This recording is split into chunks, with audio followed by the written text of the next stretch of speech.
यह वीडियो इस पर्पज से लाया गया है कि आप किसी भी गवर्नमेंट जॉब का तैयारी कर रहे हैं या स्टेट पीसीएस का तैयारी कर रहे हैं, स्टेट पीसीएस में जैसे बिहार का अगर बीपीएससी का तैयारी कर रहे हैं, एसएससी का तैयारी कर रहे हैं या रेलवे का एग्ज़ाम का तैयारी कर रहे हैं या बैंकिंग का एग्ज़ाम का तैयारी कर रहे हैं, किसी प्रकार के जिसमें आपको जनरल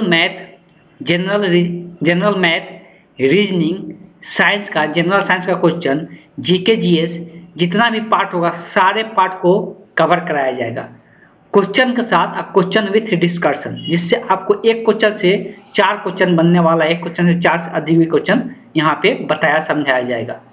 टोटल एक्सप्लेनेशन के साथ बताया जाएगा कोई भी क्वेश्चन का डिस्कशन। हम यहाँ पे फुल्ली सारे सब्जेक्ट को इंक्लूड करके बताएंगे। ये सेट वाइज चलेगा। ये मेरा आज का पहला सेट है और इसके बाद daily set by one set आएगा और आप लोगों को इसमें सारे सब्जेक्ट देखने को मिलेगा। जो भी जनरल चीज़ें पूछा जाता है, जनरल मैथ भी आएगा, रीजनिंग भी आएगा, साइंस का भी क्वेश्चन रहेगा, जीके जीएस का भी क्वेश्चन रहेगा। ठीक, तो आज की क्लास हम यहाँ से शुरू करते हैं और ट्राई करना है। वीडियो हो सकता है कि थोड़ा लंबा हो, इसलिए सारा क्वेश्चन को इंक्लूड किया जाएगा हर एक सेट में। मैथ का भी क्वेश्चन रहेगा, अप्रॉक्सीमेट गिना चुना क्वेश्चन रहेगा। मैथ का 8 क्वेश्चन रहेगा, रीजनिंग का 4 क्वेश्चन रहेगा। जिस हिसाब से यहाँ पे पैटर्न है, लगभग टोटल क्वेश्चन हम लोग 35 क्वेश्चन करेंगे। ठीक, तो आज की क्लास हम यहीं से शुरू करते हैं। तो सबसे पहले मैथ का क्वेश्चन है, जितना भी लगभग शुरुआती सेट रहेगा जिसमें बहुत सारे पूछा हुआ क्वेश्चन देखने को मिलेगा। तो इसमें हमको x का मान बताना है। ध्यान देना है, तरीका बहुत सारा हो सकता है, लेकिन हमको जो एग्जाम में तरीका अपनाना है वही चीज़ को यहाँ पर ध्यान रख के बनाना है। यहाँ पे तरीका क्या अपना सकते हैं एग्जाम के लिए, जो x का मान निकालना है तो इसमें ऑप्शन में से क्या करना है कि x का मान लेकर इसमें रख कर चेक कर लेना है कौन सा ऑप्शन करेक्ट आ रहा है। सॉल्व करना है, सॉल्व भी कर सकते हैं, लेकिन आसान तरीका क्या है कि ऑप्शन का मान इसमें रख कर चेक कर ले। डायरेक्ट अगर x का मान पूछा हुआ है तो डायरेक्ट हम ऑप्शन रखेंगे, ऑप्शन रख के चेक कर लेंगे।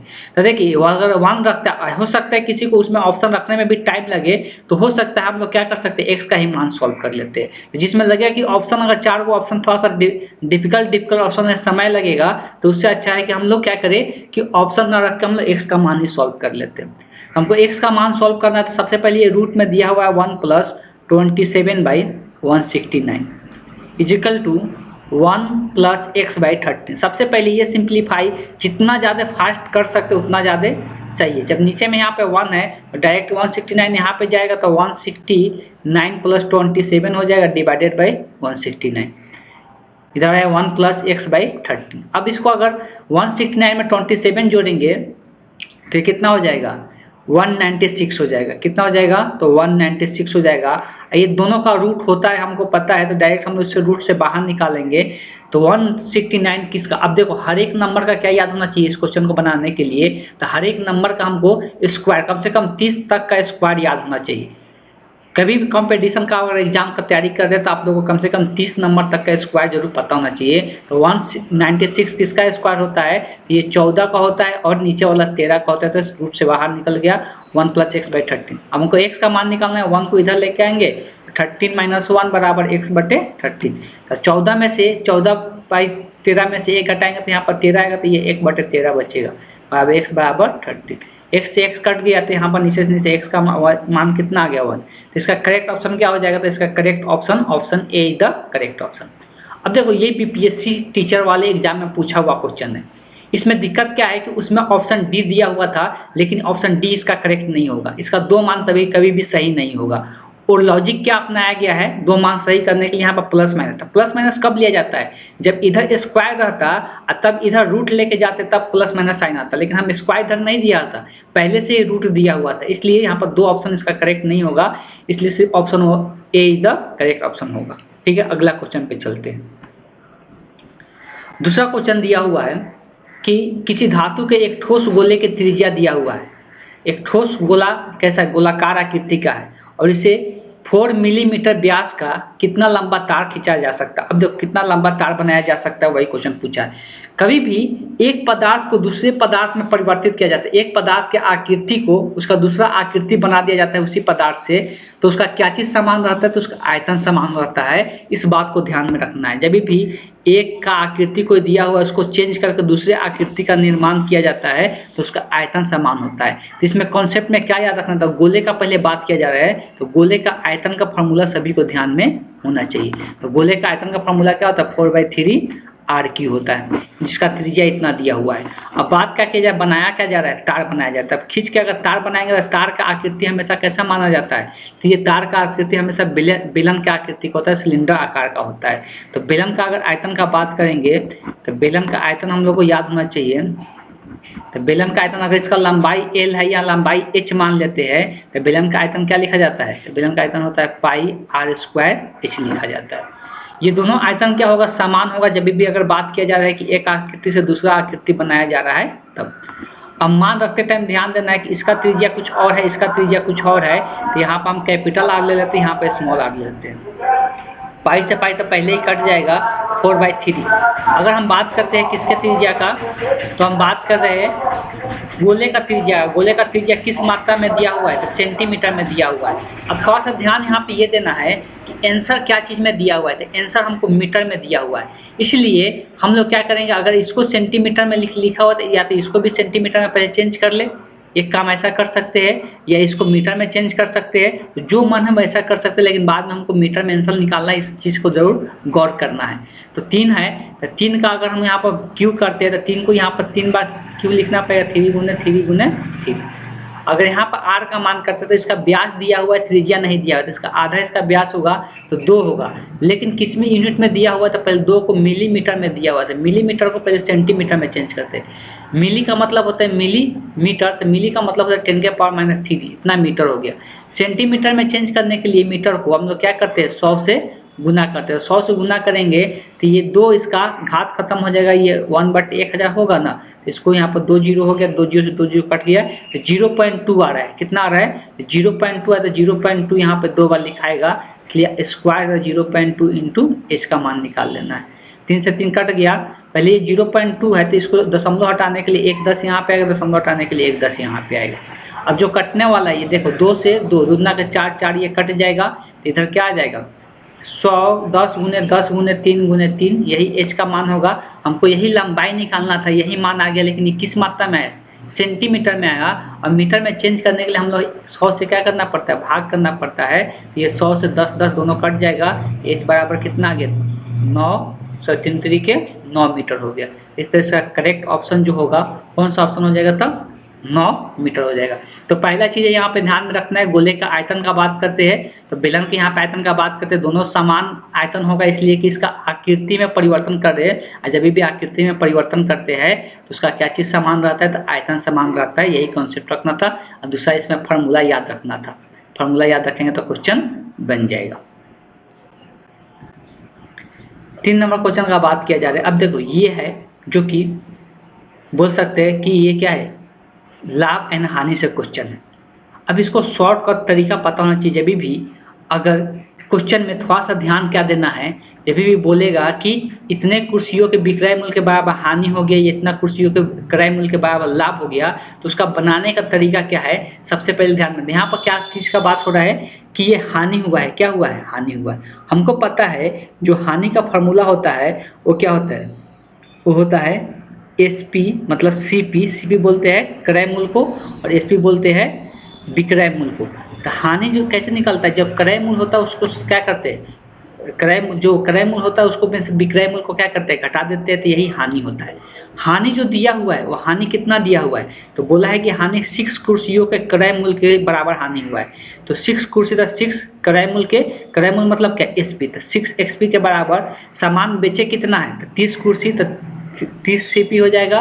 तो जितना बेचे है, जितना खरीदे है उतना ही बेचेंगे ना, मतलब यहाँ पर बेचा कितना गया, 30 को बेचा गया, तो उतना ही उतना भी 30 को यहाँ पे था, 30 सेलिंग प्राइस हो गया, 30 का यहाँ पे कॉस्ट प्राइस हो गया। तो ये कॉस्ट प्राइस है कि सेलिंग प्राइस, आप कॉस्ट प्राइस में से सेलिंग प्राइस घटाते हैं तो क्या होता है, हानि के बराबर आता है। हानि बोला है कितना, तो कितना विक्रय मूल्य के ये बराबर होगा, 6 कुर्सियों के विक्रय मूल्य के बराबर होते हैं यहाँ पे, इसलिए SP से गुना किए।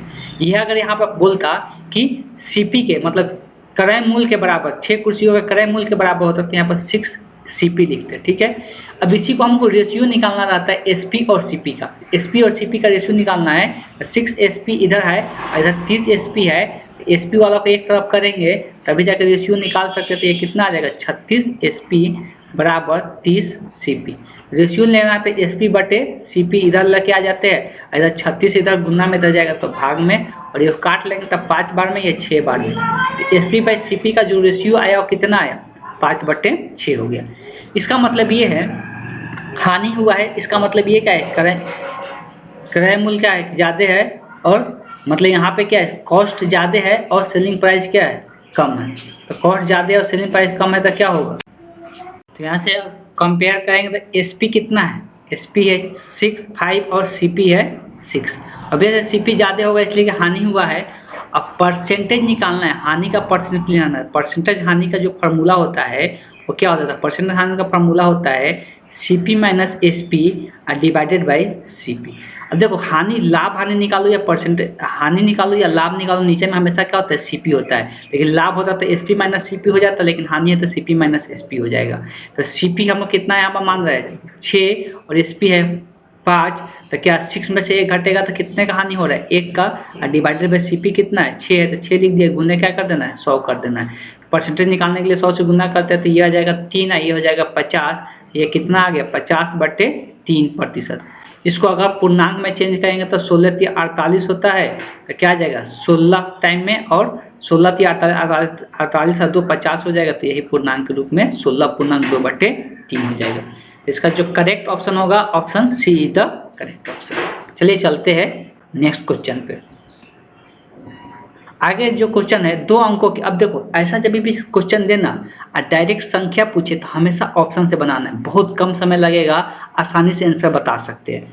सबसे पहले बोला गया है कि 2 अंकों की एक संख्या, अंकों के गुणनफल 36 है। 2 अंकों की संख्या है जिसका गुणनफल कितना है 36 है, और उनके संख्याओं में से 45 घटा दी जाए तो अंक आपस में क्या हो जाता है बदल जाते हैं। मतलब अगर कोई संख्या XY तो क्या बन जाता है YX बन जाता है, जब इसमें से 45 क्या कर दे घटा दे तब। अब चलिए चेक करते हैं। पहला है गुणनफल के बारे में, तो यहाँ पर 4 और ये दोनों का गुणनफल कितना आएगा 32 आएगा, तो ये तो ऑप्शन ऐसे ही कैंसिल आउट हो गया। अब यहाँ पर क्या हुआ 7 × 3 21 आएगा, तो ये भी ऑप्शन क्या हो गया कट गया, 36 आना चाहिए। तो 4 × 9 तो कितना आएगा 36 आएगा, तो ये ऑप्शन सही हो सकता है, इसलिए गुणनफल तो 36 आ जा रहा है। अब इसमें से 45 घटाते हैं, घटाने के बाद देख रहे हैं 49 है ना, तो घटाने के बाद कितना होना चाहिए 94 होना चाहिए। बोला जा रहा है कि इसमें से अगर 45 घटाएंगे ये कभी भी 94 आएगा, मतलब इसका उल्टा बनेगा, नहीं बनेगा, मतलब ये भी ऑप्शन क्या हो गया छट गया। अब ये तीनों ऑप्शन नहीं है, इसका मतलब क्या है इनमें से क्या हो जाएगा कोई नहीं हो जाएगा। ये डायरेक्ट क्वेश्चन बन गया, कुछ भी करने की जरूरत नहीं है, डायरेक्ट संख्या बोला है तब। अगर ऐसा क्वेश्चन आएगा जिसमें हम लोग डायरेक्ट नहीं सॉल्व कर पाएंगे, वहाँ पे समीकरण बना के इसमें 2 चर वाले रैखिक समीकरण बनाना पड़ता है, तब इसका हल निकालना पड़ता है। तो यहाँ से डायरेक्ट अगर घबरा के अगर ये ऑप्शन मार देते टिक करके सिर्फ गुणनफल देके तो गलत हो जाता। ठीक, ये दोनों कंडीशन यहाँ पर चेक करना है। चलिए चलते हैं नेक्स्ट क्वेश्चन पे। क्वेश्चन दिया हुआ है कि इसमें एक चीज़ें दिया हुआ है कि a + b + c जो है उसका मान कितना है 0 है। ठीक, तो बोला है कि इसका मान ज्ञात करने के लिए। अब देखो इसका जब मान ज्ञात करना है डायरेक्ट हम यहाँ पर लिख रहे हैं, नीचे का तीनों का एलसीएम क्या होगा। सबसे पहले तो एलसीएम निकालना चाहिए, बहुत लोग का एलसीएम निकालना ही नहीं आता है। ये देखो जो चीज़ कॉमन होता है उस पर ध्यान देना रहता है कि दो बार नहीं लिखा जाता है एलसीएम में। तो इसमें a एक कॉमन है तो a एक ही बार लिखाएगा, तो a b c इसका एलसीएम आएगा, निकाल कर चेक कर सकते हैं। ठीक है, तो ए बी सी इसका एलसीएम आएगा, तो ये हम बी सी से बी सी कट जाएगा, तो ये ए बचेगा, तो ए में ऐसे गुना होगा तो ऊपर में क्या आ जाएगा ए क्यूब आ जाएगा, प्लस यहाँ पर ए सी कट जाएगा और बी बचेगा, तो बी का एक और पावर बढ़ जाता है, बी से गुना होगा। यहाँ पर ए बी कट जाएगा तो सी बचेगा, सी में सी स्क्वायर से गुना होगा तो सी क्यू हो जाएगा। अब एक चीज़ ध्यान में रखना है कि एक चीज़ फार्मूला ध्यान में रखना है, वो क्या है, तो A cube plus B cube plus C cube बराबर 3ab के बराबर होता है। कब, जब a + b + c क्या हो जाता है 0 होता है तब। तो यही फार्मूला यूज करना है। इसमें a + b + c का मान 0 दिया हुआ है, इस तरह से इसको हम लोग लिख सकते हैं। तो इसके जगह पर 3abc लिख सकते हैं, डिवाइडेड बाई में क्या है abc है। अब abc से ab कट गया तो क्या बचा 3, तो इसका करेक्ट ऑप्शन जो होगा कौन सा है, option C is the correct option. चलिए चलते हैं नेक्स्ट क्वेश्चन पे। अब देखो ये सबसे आसान तरीका है कि ऑप्शन रख के चेक कर लें, नहीं तो इसको सॉल्व करेंगे द्विघात समीकरण आएगा, द्विघात समीकरण को सॉल्व करने में हमको बहुत ज़्यादा समय लग जाएगा। तो सॉल्व करने का थोड़ा सा अगर तरीका का बात कर ले तो हम लोग पता है कि किसी का भी घात अगर x+1 लिखा हो, थोड़ा सा यहाँ पर हिंट्स दे देते हैं कि सॉल्व कैसे करेंगे और डायरेक्ट कैसे चेक करेंगे। यहाँ पर जब भी पावर एक जोड़ा हुआ है मतलब 4 के पावर x इंटू 4 के पावर 1 लिख सकते हैं। अगर गुना में रहता है तो घात कर जाता है, जुड़ जाता है, सेम बेस रहता है। तो यहाँ पे घटाया गया है मतलब क्या होगा, नीचे में होगा 4 के पावर 1, तभी जाके एक में से x को घटा कर लिखा गया है बराबर 10। यहाँ पर देखो यहाँ पर भी x के पावर 4 है और यहाँ पर भी x के पावर 4 है, तो इसको हम क्या कर सकते हैं, इसको y मान सकते हैं। x के पावर 4 को क्या मान लेंगे, y मान लेंगे। तो यहाँ बचेगा 4y प्लस 4/y हो जाएगा बराबर में 10 हो जाएगा। अब इसी को जब सिंप्लीफाई करेंगे तो द्विघात समीकरण बनेगा, क्वाड्रेटिक इक्वेशन बनेगा, जहाँ से y का मान सॉल्व करेंगे और तब जाके उस y के जगह पर 4 के पावर x रख के x का मान सॉल्व करेंगे। तो उसमें बहुत ज़्यादा समय भी जाता है, इसलिए ध्यान रखना है। इसको डायरेक्ट बनाने का तरीका क्या है, तो मान रख के चेक कर ले। पहले -1/2 दिया है, 1/2 इसमें रख देते हैं, -1/2। यहाँ पर -1/2 रखेंगे +1 और प्लस 4 के पावर 1 -1/2। अब इसको सिंप्लीफाई करते चेक करते 10 आ रहा है कि नहीं। तो अभी से इसका घात कितना बचेगा, 1/2 बचेगा, यहाँ पर 1/2 हो जाएगा, प्लस इसका भी घात कितना बचेगा, 1/2 हो जाएगा। 1/2 का मतलब क्या होता है, तो घात अगर 1/2 अच्छा -1/2 रखे ना तो यहाँ माइनस प्लस हो जाएगा, सॉरी छूट रहा था। x का मान यहाँ पर -1/2 रखेंगे ना माइनस प्लस हो जाएगा, ये 3/2 हो जाएगा। अब 3/2 अब देखो यहाँ पे 4 के पावर 2 लिख सकते हैं, अब पहले से है 1/2, 2 के पावर 2 सॉरी, यहाँ पर भी 4 के जगह 2 के पावर 2 लिख सकते हैं, पहले से है 3/2। गुना होगा घात तो ये कट जाएगा, यहाँ से बचेगा 2 और यहाँ पर 2 का पावर 3 बचेगा, तो 4 कितना 8 हो जाएगा, तो ये 10 आ जाएगा। सेम इसी प्रकार से 1/2 अगर रखते हैं 4 के जगह तो उसका भी आंसर सेम ही आएगा। तो x के जगह 1/2 रख के उसको अगर सॉल्व करेंगे 1 - 1/2, इसको भी सिंप्लीफाई करेंगे तो ये भी कितना 10 के ही बराबर आएगा। तो इस प्रकार से इसका दोनों ऑप्शन करेक्ट, तो 0 रखेंगे तो सेटिस्फाइड नहीं करेगा, 10 नहीं आएगा। इस तरह से ए और बी दोनों ऑप्शन सही है, तो option D the correct option, इसलिए ऑप्शन डी में क्या बोला, उपयुक्त में से एक से अधिक, तो इसका ए भी सही है और बी भी सही है। ठीक है, चलिए चलते हैं नेक्स्ट क्वेश्चन पे। ये थोड़ा सा डिफिकल्ट क्वेश्चन है और इसको हम लोग थोड़ा अच्छे से चर्चा करने की कोशिश करेंगे। ये एक बहुपद दिया हुआ है, ये एक बहुपद दिया हुआ है, इतना को बहुपद इतना से विभाजित किया जाता था। पहले फॉर्मेट में लिखते हैं, बोला जा रहा है जी ऑफ एक्स को भाग के दिया जा रहा है किससे, x³ - 3x² प्लस x+2, इसको भाग दिया जा रहा है जी ऑफ एक्स से। भाग देने पर भागफल प्लस शेषफल, मतलब ये भागफल आ रहा है, ठीक, मतलब भागफल ये आ गया x² - x+1 और यहाँ पे कुछ भी आया, ये आने के बाद यहाँ पर शेषफल क्या बच गया, तो 2x + 4 बच गया। ठीक, हम लोग एक चीज़ ये जानते हैं कि जिससे भाग दिया जाता है उसको हम लोग क्या कहते हैं, भाजक कहते हैं। जिससे भाग दिया जाता है उसको हम लोग भाजक कहते हैं, इसको हम लोग क्या कहते हैं, इसको हम लोग भाज्य कहते हैं। इंग्लिश में भी लिखना चाहते हैं तो इसको हम लोग डिवाइजर कहते हैं, इसको हम लोग डिविडेंड कहते हैं, और इसको हम लोग क्या कहते हैं, तो इसको हम लोग भागफल के नाम से जानते हैं, जो कि क्वेश्चन में भी लिखा हुआ है। और ये जो नीचे में बच जाता है उसको हम लोग शेषफल कहते हैं।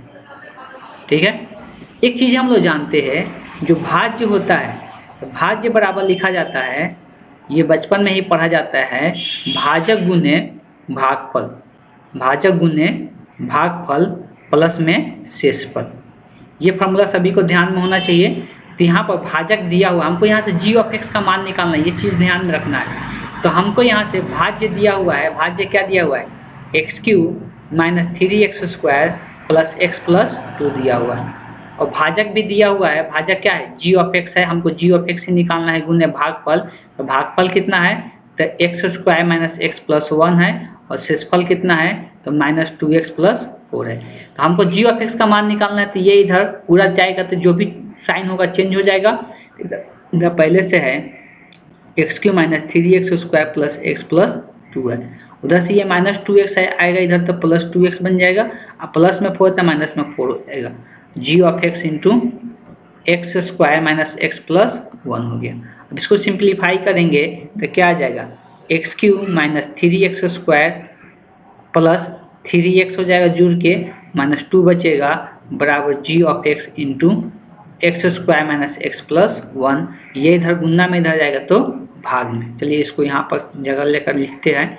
तो जी ऑफ एक्स का जो मान निकल के आ रहा है, तो जी ऑफ एक्स का मान क्या निकल के आ रहा है, x Q minus 3x square plus 3x plus minus 2 divided by में आ जा रहा है x square minus X plus 1 आ जा रहा है।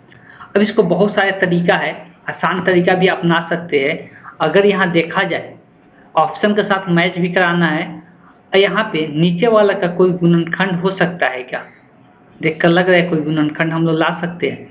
अगर कुछ भी समझ में नहीं है, सिंपल क्या करना है, भाग लगा देना है। सिंपल क्या करना है, भाग आना चाहिए और भाग यहाँ पे लगा दे, या अगर तो ऊपर वाला को तोड़ने की कोशिश करेंगे, तोड़कर सॉल्व करने की कोशिश करेंगे तो उसमें भी दिक्कत है, टाइम लग जाएगा। तो डायरेक्ट यहाँ पे क्या करना है, इससे भाग लगा देना है। किसको, x Q minus 3x square plus 3x minus 2 से। भाग लगाने का तरीका क्या है कि हमको एक्स क्यू चाहिए, पहले एक्स स्क्वायर है तो एक्स से गुना करते, तो एक्स से गुना करेंगे तो यहाँ पर एक्स क्यू आ जाएगा। सिंपल दिख रहा है कि यहाँ पर पहले ही एक्स स्क्वायर, तो ये दोनों ऑप्शन कोई भी करेक्ट नहीं होगा, इस बात को ध्यान में रखना है। तो ऑप्शन ए की ओर ही हम लोग बढ़ेंगे। तो एक्स से गुना हो रहा है तो माइनस यहाँ पर हो जाएगा एक्स स्क्वायर, प्लस में हो जाएगा एक्स, घटाएंगे तो ये तो कट जाएगा, माइनस ए प्लस हो जाएगा माइनस। अब यहाँ पर देखो minus 3x square plus x, तक एक्स स्क्वायर तो कितना बचेगा, माइनस 2x स्क्वायर बचेगा, और 3x में से एगो x घट जाएगा तो प्लस में 2x बचेगा। अब एक क्या है, माइनस 2 है। अब इसमें से क्या चीज़ से गुना करेंगे, तो अब जैसे कि माइनस 2 से गुना कर देते हैं तो ये एग्जैक्ट यही आ जाएगा। इसका मतलब ऑप्शन कौन सा करेक्ट हो जाएगा, ऑप्शन ए हो जाएगा। तो ये एक डिफिकल्ट क्वेश्चन पूछा हुआ है, पूछा ये क्वेश्चन है, ध्यान में रखना, इसको सॉल्व करने का यही तरीका है। चलिए चलते हैं नेक्स्ट क्वेश्चन पे। ये भी कैलकुलेटिव क्वेश्चन है। कैलकुलेटिव क्वेश्चन को समझने के पहले कोशिश करते हैं। खिलौना बनाया जा रहा है, खिलौना क्या चीज़ से बनाया जा रहा है उस चीज़ को भी ध्यान में रखना है। तो जो खिलौना बनाया जा रहा है वो एक शंकु के आकार लिया जा रहा है। शंकु के ऊपर क्या किया जा रहा है, अर्धगोला रखा जा रहा है। तो शंकु का आकृति कैसा होता है, जो कोन होता है, जो आइसक्रीम वगैरह खाते हैं, तो ये शंकु होता है। और शंकु के ऊपर एक अर्धगोला रख दिया जाता है, गोले के आधा। जैसे कोई बॉल है, बॉल को काट कर रख दिया जाता है, तो वही क्या हो जाता है, तो ये यहाँ उसके ऊपर एक अर्धगोला रख दिया जा रहा है। तो ये एक खिलौना बन रहा है। इसी खिलौना का क्या करना है, इस खिलौना का हम लोग को आयतन निकालना है। अब देखिए यहाँ पे बात किया जा रहा है कि जो शंकु का आकार का है, जो इसका इतना सेंटीमीटर व्यास वाले अर्धगोले पर चढ़ाया गया। देखो दोनों का व्यास सेम दिया है, मतलब शंकु का भी और यहाँ पे अर्धगोला का भी व्यास, ये वाला जो लंबाई है वो कितना दिया हुआ है, 7 सेंटीमीटर दिया हुआ है। व्यास इतना दिया है, त्रिज्या आधा होगा, दोनों का इस बात को ध्यान में रखना है। खिलौने के कुल ऊंचाई दे दिया है, पूरा ऊंचाई यहाँ से लेके यहाँ तक। अब देखो यहाँ से लेके यहाँ तक जब ऊंचाई दिया हुआ है 14.5 सेंटीमीटर।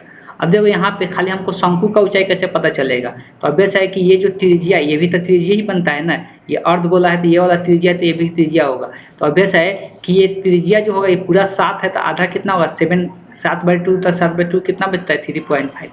तो अगर हमको सिर्फ शंकु का ऊंचाई चाहिए तो 3.5 में क्या जोड़ेंगे तो 14.5 आ जाएगा। या 14.5 में 3.5 घटा दे तो क्या बच जाएगा, तो यहाँ से बच जाएगा 11। तो ये 11 हो गया शंकु की ऊंचाई, और अर्धगोले का तो जो त्रिज्या है कितना है, 3.5 है। अब इसको कैलकुलेट करना है, तो कुल आयतन निकालना है। तो दोनों का आयतन हम लिखेंगे। शंकु का आयतन का फॉर्मूला पता होना चाहिए, क्या होता है, 1/3 πr² h होता है, प्लस में अर्धगोले का पहले कुल आयतन कितना होता है, 4/3 होता है, आधा कितना हो जाता है, 2/3 πr³ होता है। दोनों का त्रिज्या सेम है तो सेम ही रहेगा। जो पहले इसमें से कॉमन हो रहा है कॉमन कर लेते हैं, तो इतना चीज़ें इसमें से कॉमन हो जाएगा। तो यहाँ बचेगा सिर्फ h, और यहाँ पर बचेगा 2 तो बचेगा या, और एगो 2 आर कॉमन हुआ तो एगो आर यहाँ पर बचेगा, ये चीज़ बचेगा यहाँ पे। अब सबका मान रख के इसको सिंप्लीफाई कर लेंगे। तो 1/3 पाई का मान बोला है क्वेश्चन में 22/7 रखना है, और आर का मान तो 3.5 है, तो 3.5 को 2 बार लिख लो, या इसको 7/2 भी लिख सकते हैं, 7/2 7/2 इसको लिख सकते हैं। और यहाँ पर बात करते हैं, तो यहाँ पे है h का मान कितना आया, तो h का मान 11 आया है, प्लस 2 इंटू आर का मान 7/2 भी लिख सकते हैं 3.5 की जगह, कोई दिक्कत नहीं है। यहाँ से ये 2 से 2 कट जाएगा, ये एक 7 से एक 7 कट जाएगा, और ये एक 2 से 11 कट जाएगा। अब ये जो आया इसको हम इधर लिख रहे हैं, ठीक है, ध्यान दीजिएगा क्या क्या बचा है। तो ऊपर में एक 11 बचा है, 7 बचा है, नीचे में क्या बचा है, 3 और 2, और अंदर वाला ब्रैकेट को हम सिंप्लीफाई करेंगे तो ये 7 बचा है और 11 जोड़ेंगे तो कितना हो जाएगा, 7 और 11 18 हो जाएगा। अब ये 3 से कटेगा 6 मरतबे, और ये 2 से कटेगा 3 मरतबे। इसी को गुना करके लाना था 21, 21 में 7 3 21, 21 में 11 से गुना होगा तो 1 3 2 हो जाएगा, तो 231 सेंटीमीटर। सब सेंटीमीटर में दिया हुआ है तो सेंटीमीटर क्यूब हो जाएगा। इस तरह से ऑप्शन कौन सा करेक्ट हो जाएगा? Option A is the correct option. तो थोड़ा सा ये डिफिकल्ट क्वेश्चन था, मतलब कैलकुलेटिव था, डिफिकल्ट तो नहीं बोल सकते, ज़्यादा कैलकुलेटिव क्वेश्चन था। अब आते हैं नेक्स्ट क्वेश्चन की। नेक्स्ट क्वेश्चन में ये गिन के बताना है कि इसमें कितना वर्ग है, इस चित्र में गिन के बताना है। तो देखो गिनने का थोड़ा सा तरीका अच्छे तरीका से समझ बूझ के गिनना है, जो गलती ना करें। सबसे पहले हम छोटे वाले आकृति को गिन लेते। देखो 1 2 ये सब के सब क्या है, तो 4 जगह कितना हो गया? 16 हो गया, ठीक है। अब उसका दुगना लेकर वर्ग बनाएंगे, आयत नहीं गिनना है। तो अब 2 2 को लेकर बनाएंगे तो ये 1 बनेगा, 1 2, ध्यान देना इस पर, ठीक। 3 ऐसा वाला आकृति 4, अभी और भी ऐसा बनेगा 4। अब ध्यान देना और कहाँ बनेगा, मेरा पेन के ऊपर ध्यान देना है। अब थोड़ा सा अलग टाइप के बनेगा उसी प्रकार के 4। ये हो गया 5, ठीक है। ये हो गया 5, ऊपर हो जाएगा यहाँ पे 6, 6 के बाद हो जाएगा ये 7, 7 के बाद इधर हो जाएगा 8, ठीक है। ये टोटल अभी 8 इस प्रकार का देखने और भी मिलेगा। ये 8 वो हुआ, इस प्रकार का और भी अभी होगा, देखना कैसे। 8 हुआ, 8 के बाद ये एक यहाँ बनेगा 9, ये एक 9 बनेगा, तो ये एक 9 हो गया। और अगर देखना चाहते हैं तो और नहीं बनेगा, तो ये 9 को हो गया, ठीक है। तो ये 9 हुआ। अब आते उससे थोड़ा सा बड़ा लेते हैं, तो उससे थोड़ा बड़ा लेते हैं तो और क्या कैसे बनेगा। अब 3 3 का लेते हैं, तो ये 1 हो जाएगा, ठीक है। ये 1 हुआ, फिर यहाँ से 3 लेंगे, 2 हुआ, फिर वैसे ही नीचे में लेंगे, ये 3 होगा, फिर ये 4 हो जाएगा, फिर ये 4 हो गया। अब 4 के बाद और कोई होगा क्या? इसमें 4 आ रहा है, ठीक है, इसमें 4 आ गया। इसमें अगर 4 अगर जोड़ देते हैं तो अभी तक कितना हो चुका है? 25 4 29। अब एक और एक सबसे बड़ा वाला बनेगा। अब 4 वाला 4 वो लेकर बनाएंगे तो एक ही बनेगा, इसमें 1 जोड़ दे, ये टोटल कितना हो गया? 30 हो गया। इसमें वर्गों की संख्या कितना हो गया? 30 हो गया। इसको सिर्फ ध्यान से देखना है किस प्रकार से कितना वर्ग बनेगा। गिनने में गलती हो जाता है तो ध्यान देकर यहाँ पे गिन के बताना है। इसका ऑप्शन कौन सा? ऑप्शन बी इधर करेक्ट ऑप्शन हो जाएगा। अब आगे जो दिया हुआ है वो जो है सीक्वेंस दिया हुआ है। क्वेश्चन में जब भी सीक्वेंस दे तो सीक्वेंस अलग अलग प्रकार के हो सकते हैं। सीक्वेंस में पूछ देता है, जैसे कि यहाँ पर 4 को दिया है, उसके बाद वाला क्या होगा पूछा है। अब देखो बहुत सारे तरीका हो सकता है सीक्वेंस देने का। हो सकता है कि अंतर से मान समान आ जाए, हो सकती है किसी का क्यू दे दिया जाए, जैसे कि 2 का 3 या 3 का क्यू, या 1 का क्यू, 2 का क्यू, 3 का क्यू, उस पैटर्न पर है। ये सब सारे पैटर्न थोड़ा सा ध्यान में रखना पड़ता है। अब यहाँ पे हम लोग अगर पहले अंतर निकालने की कोशिश करते तो अंतर निकालेंगे तो बहुत ज़्यादा अंतर आ रहा है, कोई समान अंतर हम लोग को देखने को, इसके बीच का अंतर चाहिए, इसके बीच का, इसका बीच का अंतर में कोई समानता हम लोग को नहीं दिख रहा है। किसी का स्क्वायर भी देखेंगे तो सिर्फ ये 12 का स्क्वायर दिख रहा है और किसी का ये स्क्वायर नहीं। क्यू का भी बात करेंगे तो यहाँ पे कोई क्यू किसी का नहीं दिख रहा। इसमें 2 गो स्क्वायर दिख रहा था, ये और ये, तो चारों के चारों स्क्वायर के रूप में नहीं था। अब अगर कभी कभी भाग भी करके देखा जाता है, कभी कभी क्या किया जाता है? भाग भी करके देखा जाता है। तो अगर हम लोग भाग करके देखेंगे तो पहला वाला को दूसरा से भाग करेंगे, तो इसको अगर सिंप्लीफाई करेंगे, काटेंगे, तो यहाँ पे देखो ये जब हम लोग काटते हैं तो ये कितना बार में कटता है।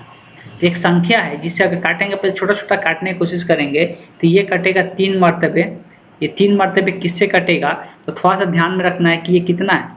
अब वैसे ये 2 मरतबे कटेगा तो इसका आधा पहले कितना होगा? 324 का आधा, तो 150 प्लस 12 तो 162। 162 से अगर काटते हैं तो ये 2 मरतबे कटेगा और 162 से ये 3 मरतबे कट जाएगा, ठीक। ये 3/2 आ जाते हैं, काट कर चेक कर सकते हैं, 3/2 आएगा।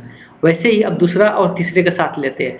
324 को अगर 16 के साथ लेते हैं तो ये भी कटेगा यहाँ से, ये कितना से? ये कटेगा 108 से 2 मरतबे और ये 3 मरतबे, तो ये भी क्या आएगा? 3/2 आएगा।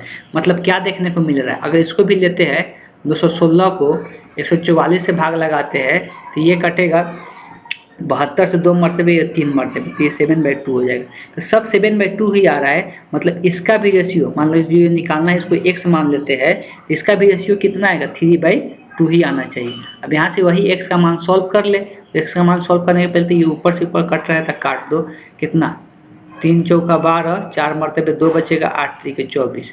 अब ये तिरिया गुना करेंगे, यहाँ पे 1 बचा तो 1 में 1 से गुना होगा 1 और 2 में 48 से गुना होगा, कितना हो जाएगा 48 गुना के 96। तो x का मान कितना है 96, मतलब इसका अगला सीक्वेंस में जो होगा वो कितना हो जाएगा 96 हो जाएगा। इस क्वेश्चन का करेक्ट ऑप्शन क्या हो जाएगा ए हो जाएगा। चलिए चलते हैं नेक्स्ट क्वेश्चन पे। फिर से एक और सीक्वेंस दिया हुआ है, इस सीक्वेंस को भी अगर देखते हैं तो हम जो नहीं दिया है उस मान को हम x मान लेते हैं। यहाँ पर भी देख सकते हैं ये जो दिख रहा है 240 120 मतलब आधा दिख रहा है, आधा दिख रहा है तो इसको भाग करेंगे तो क्या बचेगा 2 बचेगा। अब इसके बारे में तो पता नहीं कि 120 के साथ x रखेंगे तो ये कितना आएगा, या x के साथ 180 रखेंगे तो कितना आएगा, लेकिन आगे का चेक करते हैं। 180 के साथ अगर 180 के साथ 360 रखते हैं तो ये कितना हो जाएगा, 0 से 0 कट जाएगा और ये 18 से 1 और 2, तो ये कितना आ रहा है 1/2 आ रहा है। उसके बाद 360 को अगर 90 से भाग करेंगे तो 0 से 0 कट जा रहा है और ये कितना आ रहा है 2, ये कितना आएगा 2 18 5 तो ये 2/5 आ रहा है, यही आ रहा है ना। 360/90 0 0 कट गया, 18 दूना 36 18 5 18 दूना 36 18 5 90, 2/5 आ रहा है। ठीक है, अब यहाँ पे ये जो आया पहले 2 आया, फिर बीच में यहाँ पे किस अंतराल में घट रहा है थोड़ा सा सोचना है।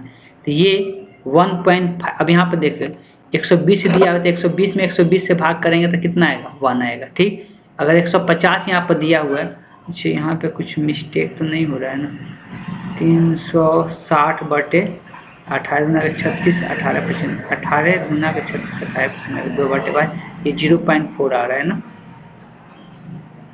और ये आ रहा है 1/2। कुछ पैटर्न सही ढंग से मिल नहीं रहा है, एक बार चेक कर लेते हैं।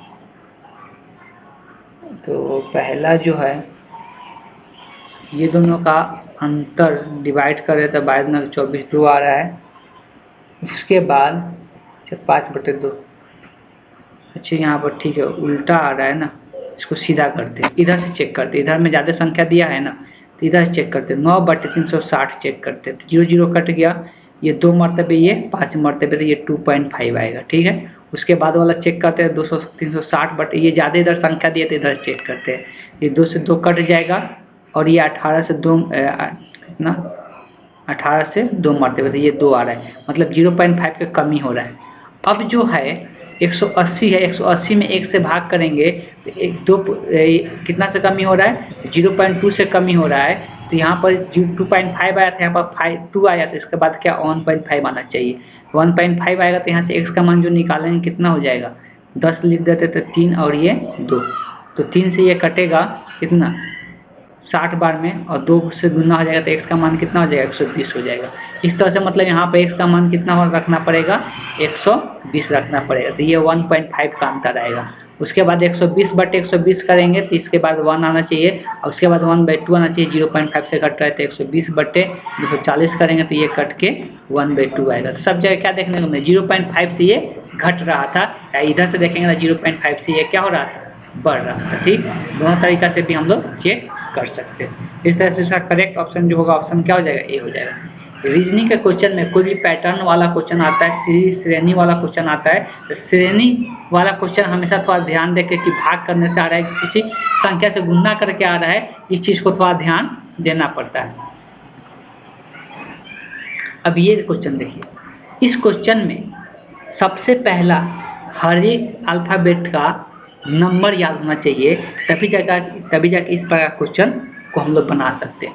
नंबर याद करने का एक ट्रिक होता है कि ये शब्द याद रखें, ई जो टी, इसको याद रखना है कि ई का मान, इसका नंबर दिया जाता है 5 10, ये 5 का अंतर पर होता है, ये 15 होता है ओ और ये होता है 20 और ये होता है 25। अब इसके आसपास का इसके वजह से हम लोग लिख पाएंगे। जैसे कोई डी का पूछेगा तो अब ऐसा है कि ई के पहले तुरंत पहले डी आता है तो उसका नंबर कितना होगा 4 होगा। कोई जेड का पूछेगा तो वाई के तुरंत बाद जेड होता है तो उसका कितना हो जाएगा 26 हो जाएगा। कोई एस का पूछेगा तो हमको पता है टी के तुरंत पहले का होता है एस और टी, तो ये किसका हो जाएगा 19 हो जाएगा। तो इस तरह से हर एक डिजिट का हम लोग नंबर याद रख सकते हैं अगर ये याद रहेगा तो। ठीक, तो हम लोग को क्वेश्चन देते ही डायरेक्ट किस पर उतर जाना है, हमको क्या करना है, इसमें से इसका रिलेशन ढूंढना है क्या है, उसी प्रकार से इसका इसमें रिलेशन होगा। तो सबसे पहले इसको लिख लिया करेंगे, तो GRIND, यहाँ पर लिख लेंगे BMD। अब ये नंबर हम लोग कितना फास्ट याद रखें उतना ज़्यादा हम लोग के लिए क्या है बेनिफिट है। तो हमको y का भी लिखे भी है 25 होता है, i का जो होता है तो i का 9 होता है, इसलिए i के बाद j आता है उसका कितना होता है 10 होता है। अभी d का लिखे ये ऊपर में कितना 4 होता है। MN, अब MNO O का कितना होता है 15 होता है, तो m का कितना हो जाएगा 13 हो जाएगा। b का हम लोग को ये 2 नंबर पे आता है तो इसका 2 हो जाएगा। तुरंत लिखना है सबका, ये 4 हो गया। n का अगर बात करेंगे तो अभी m का लिखे तो m का बाद ही n आता है तो ये 14 हो जाएगा। i का उसमें लिखे ये कितना 9 हुआ है। और RST मतलब s के तुरंत पहले आता है ये, तो कितना हो जाएगा ये 18 हो जाएगा। और G, तो G किसके पास आता है तो F के बाद G आता है मतलब इसका 7 हो जाएगा। तो इस तरह से याद रखना। अब यहाँ पर देख सकते हैं क्या हो रहा है। अब यहाँ पे देखो 2 से 7 हुआ है, 2 से 7 हुआ है मतलब कितना का वृद्धि 5 का वृद्धि। 13 से 18 हुआ है तो यहाँ पर भी कितने का वृद्धि 5 का वृद्धि। और यहाँ से देख सकते हैं 4 से 9 हुआ है तो इसमें भी कितने का वृद्धि 5 का वृद्धि। फिर 9 से 14 हुआ है तो इसमें भी कितने का वृद्धि 5 का वृद्धि। ये 25 से 4 हुआ है तो ये वृद्धि हुआ है कि नहीं, देखिए हुआ है, इसलिए 25 के बाद क्या आता है 26 है। 26 में 4 जोड़ेंगे तो कितना 25, मतलब इसमें वृद्धि कितना हुआ है, इसलिए अंतिम कितना होता है 26 ही होता है। 26 के बाद 27 तो नहीं जाता है ना, 26 के बाद फिर क्या आ जाता है 1 आ जाता है, फिर 2 आ जाता है। इस तरह से इसमें भी वृद्धि कितने का हुआ है 5 का। इसका मतलब ये है कि अगर हम इसका मान निकालना है, इसी का हमको निकालना है, तो इसमें सब में क्या करना है 5 का वृद्धि करना है। तो सबसे पहले इसका तुरंत हम लोग क्या करेंगे नंबर दे देंगे। नंबर देने में एकदम याद हो जाना चाहिए तभी जाकर तुरंत नंबर दें। अभी n का नंबर लिखे तो ऊपर में 14, o का तो o का हम लोग कितना 15 डायरेक्ट, i का लिखे थे 9 होता है, t का t का लिखे ये 20 होता है, c था d के पहले c आएगा तो इसका 3, i का यहाँ पर लिखे है 9, f e के बाद आता है e का कितना होता है 5 होता है तो इसका कितना होगा 6। सब में 5 का वृद्धि कर देते हैं। तो 5 में 6 का वृद्धि होगा 11, 9 में 5 6 में 5 का वृद्धि होगा, 9 में 5 का वृद्धि होगा तो 14, 3 में 5 का वृद्धि होगा तो 5 3 8, 20 में 5 का वृद्धि होगा 25, और 15 में 5 का वृद्धि, 20 के बाद क्या है 9 है तो 9 में 5 का वृद्धि होगा कितना फिर 14, और फिर बात करेंगे 15 तो 15 में 5 का वृद्धि होगा 20, और 14 में 5 का वृद्धि होगा 19। अब सबका मान लिखते जाते हैं। आई 11 किसका होता है देखो जे के बाद क्या आता है के, तो के का 11 होगा। 14 का भी ऊपर में हम लोग लिखे थे क्या होता है n होता है। 8 का तो 8 कौन आएगा, अभी हम लोग लिखे थे 7 जी के बाद क्या आता है ई एफ जी एच यहाँ पे आ जाएगा। 25 अभी लिखे थे y होता है। 14 का भी यहाँ लिखे थे क्या होता है n होता है। अब 20 क्या होता है t होता है। और 19 कितना, तो 19 का भी हम लोग लिखे थे s होता है यहाँ पे। इस तरह से क्या बन रहा है KNHYNTS। तो इस तरह से ऑप्शन बी द, तो जितना जल्दी नंबरिंग याद रहेगा उतना फास्ट ये क्वेश्चन बना सकते हैं। इसलिए सारा अल्फाबेट का नंबर याद होना चाहिए इस प्रकार का क्वेश्चन बनाने के लिए। चलिए चलते हैं नेक्स्ट क्वेश्चन पे। अब आ जाते हैं कुछ साइंस का क्वेश्चन है। अभी तक हम लोग रीजनिंग का क्वेश्चन देख रहे थे, अब हम लोग साइंस का क्वेश्चन देखने वाले हैं। अब देखो यहाँ पे क्वेश्चन पूछा हुआ है कि विद्युत विभव मापने वाले यंत्र को क्या कहते हैं। विद्युत विभव मापने वाले उपकरण को क्या कहा जाता है। तो अब है कि विद्युत विभव को मापने वाला यंत्र को हम लोग क्या कहते हैं वोल्ट मीटर कहते हैं। वोल्ट मीटर जो होता है परिपथ, अगर मान लो कि यहाँ पे एक लाइट लगा हुआ है और यहाँ पे एक बैटरी से जुड़ा हुआ है, तो हमको इसका वोल्ट मीटर मापना है कि कितना वोल्ट इससे पार कर रहा है। तो इसको यहाँ पर वोल्ट मीटर लगा दिया जाता है पैरेलल किस क्रम में, तो इसको हम लोग समांतर क्रम में लगाते हैं। समांतर क्रम में लगाया जाता है, इस बात को ध्यान रखना है वोल्ट मीटर को।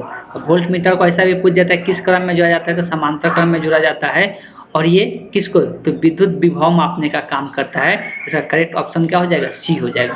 पोटेंशियल मीटर का बात करेंगे तो पोटेंशियल मीटर बेसिकली क्या होता है, तो ये बैटरी का जो ईएमएफ होता है, ईएमएफ के बारे में पढ़ा जाता है 11-12 क्लास में। विद्युत, इसको अगर फुल फॉर्म बात करेंगे इलेक्ट्रिक मोटिव फोर्स के नाम से हम लोग जानते हैं, जो बैटरी का ईएमएफ इसको मापता है। अब होता क्या है ना, अभी भी हम लोग बैटरी देते हैं तो हम लोग कितना वोल्ट बोल देते हैं कि ये 12 वोल्ट है, लेकिन एक्चुअल में ये 12 वोल्ट होता नहीं है। उसी को मापने के लिए हम लोग पोटेंशियल मीटर का यूज करते हैं। एक जो आता है हम लोग का, एक जो आता है गैल्वेनोमीटर आता है, ठीक है। तो गैल्वेनोमीटर का बात करते हैं तो ये परिपथ में बहुत छोटा धारा को मापने में मदद करते हैं। ये क्या करता है, छोटा धारा को। लेकिन अगर कोई कहीं पर क्वेश्चन पूछा कि धारा को मापने वाले यंत्र को क्या कहते हैं, तो उसको हम लोग एमीटर के नाम से जानते हैं। उसको हम लोग एमीटर के नाम से जानते हैं। अब परिपथ में एमीटर को कैसे जोड़ा जाता है, अगर कोई परिपथ है, यहाँ पर लाइट लगा हुआ है, बल्ब लगा हुआ है, तो इसको यहाँ बीच में से काट के क्या किया जाता है, एमीटर को जोड़ दिया जाता है। एमीटर को किस क्रम में जोड़ा जाता है, तो श्रेणी क्रम में जोड़ा जाता है। इस दो चीजें याद रखना, एमीटर को श्रेणी क्रम में जोड़ा जाता है और वोल्ट मीटर को समांतर क्रम में जोड़ा जाता है। लेकिन इसका जो करेक्ट ऑप्शन होगा option see the correct option. चलिए चलते हैं नेक्स्ट क्वेश्चन पे। बात किया जा रहा है कि चुंबकीय क्षेत्र अदिश राशि है कि सदिश राशि। सबसे पहले तो ये चीज पता होना चाहिए सबको कि अदिश राशि और सदिश राशि किसको कहते हैं। अदिश का बात करते हैं, अदिश मात्रा या अदिश राशि का हम लोग बात करते हैं, तो इसका सिर्फ मान होता है, कोई दिशा नहीं बताया जाता है। जैसे अगर हम एक किलो चीनी लेते हैं तो चीनी का कोई दिशा बताएंगे, सिर्फ वजन बताएंगे हम कितना किलो चीनी है, उसका कोई दिशा नहीं होगा। लेकिन जब हम रास्ते में चलते हैं तो कोई गति से चलते हैं। गति का मतलब क्या है, चाल। चाल को एक चाल तो यहाँ पर चाल खाली हम लोग बताते हैं, लेकिन साथ साथ हम लोग कभी कभी उसका वेग बताते हैं। जब भी वेग का बात करते हैं तो वेग मतलब उसका तो चाल है ही, एक चाल से जा रहा है, लेकिन एक दिशा भी तो होगा चलने का, तो उसमें दिशा भी बताया जाता है। इसीलिए वेग को हम लोग सदिश मात्रा के नाम से जानते हैं। जब कोई वस्तु पर बल लगाते हैं तो बल किसी न किसी दिशा में लगाते हैं, इसलिए जो बल जो राशि होता है वो कैसा राशि होता है, सदिश राशि होता है। चुंबकीय क्षेत्र का बात करें तो चुंबकीय क्षेत्र भी क्या होता है, उसका भी एक दिशा होता है। चुंबकीय क्षेत्र मान लो दो चुंबक जब रखते हैं, कभी से जब भी देखते हैं, कभी कभी चुंबक को ये एक दूसरे को क्या करता है, आकर्षित करता है, और कभी कभी एक दूसरे को क्या करता है, प्रतिकर्षित करता है। ये इसके किसके कारण, इसमें चुंबकीय क्षेत्र रेखाएं निकलता है जिसके कारण एक दूसरे को आकर्षित या प्रतिकर्षित करता है। अब चुंबकीय क्षेत्र जो निकलता है रेखा, उसका एक दिशा होता है, इसलिए चुंबकीय जो क्षेत्र होता है उसका एक क्या होता है, सदिश राशि होता है, इसलिए चुंबकीय क्षेत्र का दिशा होता है। कहीं पर भी अगर पूछ दिया जाए चुंबकीय क्षेत्र का मात्रा क्या होता है, एसआई मात्रा क्या होता है, टेस्ला होता है। अगर हम लोग एसआई मात्रा की बात करते हैं चुंबकीय क्षेत्र का मात्रा का, तो क्या होता है, टेस्ला होता है, जिसको हम लोग टी से दिखाते हैं, जिसको हम लोग किससे दिखाते हैं, टी से दिखाते हैं। चलिए चलते हैं नेक्स्ट क्वेश्चन पे। बोला गया है कि एक व्यक्ति पृथ्वी पर अधिक भार किस स्थिति में धकेल सकता है। ये याद रखना है कि अधिक भार धकेल सकता है किस स्थिति में, जब वो क्या रहेगा, खड़े रहने की स्थिति रहता है, तब जाके वो अधिक भार लगाता है। इसका सिंपल एग्जांपल ऐसे देखते हैं, जो मान लो कि खटोली होता है, गांव देहात में खटोली होता है ना, तो उस पर लोग चढ़ जाते हैं तो क्या होता है, जब खड़े हो जाते हैं तो देखते हैं उसको नीचे ज़्यादा धंस जाता है, लेकिन जब लेटे हुए रहते तो वो उतना ज़्यादा धंसता नहीं है। जो खटोली गांव देहात में होता है उसके बारे में बात करें तो खड़े रहने की स्थिति में ज़्यादा भार लगता है, इस बात को ध्यान में रखना है। तो इसका बी द करेक्ट ऑप्शन हो जाए। आगे हम लोग बात कर रहे हैं पीएच का।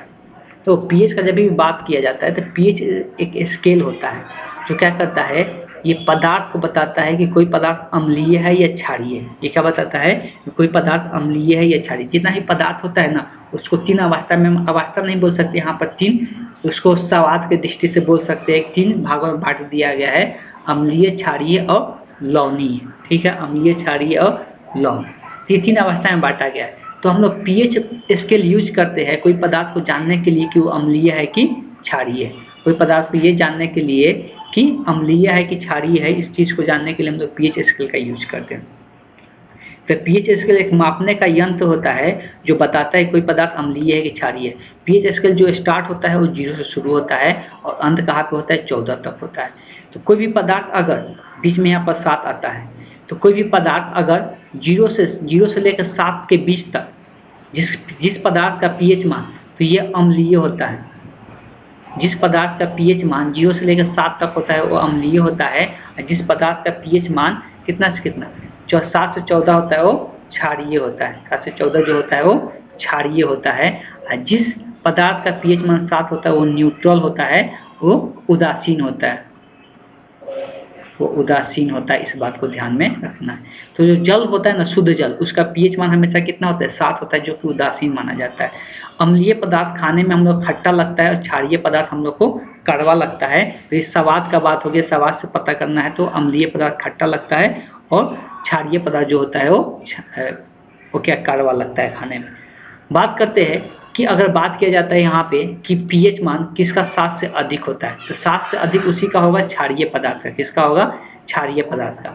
अब हम लोग बात करते हैं गैस्ट्रिक जूस के बारे में दिया हुआ है। तो गैस्ट्रिक जूस का जो पीएच मान होता है बहुत कम होता है, जो खाना पचाने में मदद करता है। 1.5 से लेके 3.5 के बीच में इसका गैस्ट्रिक जूस का पीएच मान होता है। गैस्ट्रिक जूस से ही हम लोग हाइड्रोक्लोरिक अम्ल स्रावित होता है, जो अमाशय में निकलता है। गैस्ट्रिक जूस कहाँ पे निकलता है, तो हम लोग जो अमाशय होता है उसी से ये निकलता है और ये अम्लीय होता है, इसलिए हाइड्रोक्लोरिक अम्ल का स्राव करता है।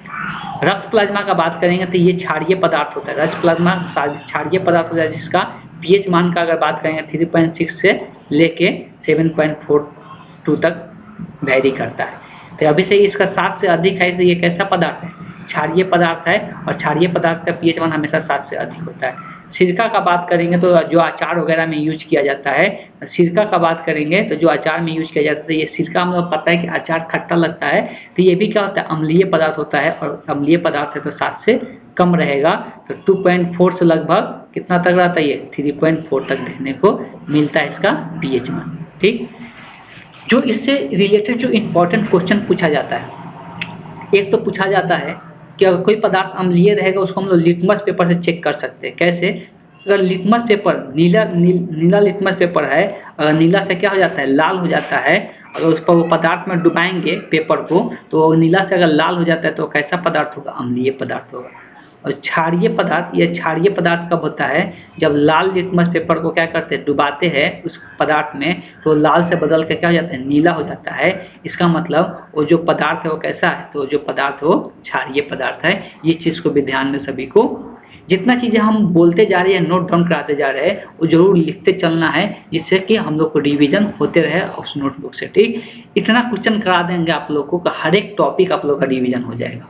ठीक, किसी प्रकार का टॉपिक नहीं छूटने वाला है। जितना क्वेश्चन होगा, क्वेश्चन के जरिए हम बहुत सारी चीज़ों का रिवीजन करा देंगे, इस बात की गारंटी है। आप लोग सिर्फ वीडियो लाइन बाय लाइन देखते जाइए, इसकी बिना स्किप किए देखना है। किसी को हो सकता है वीडियो थोड़ा लंबा जाए, लेकिन कंप्लीट वीडियो देखना है, जिसमें सब एक ही वीडियो के अंदर आप लोगों को सभी सब्जेक्ट मिल जाएगा, जितना भी जनरल कंपटीशन का सब्जेक्ट होता है। चलिए आगे चलते हैं। अब देखो यहाँ पर ये डाटा सभी को लिख भी लेना है। जैसे कि पदार्थ का नाम देता है, इसमें पूछ देता है कौन सा अम्ल मौजूद है।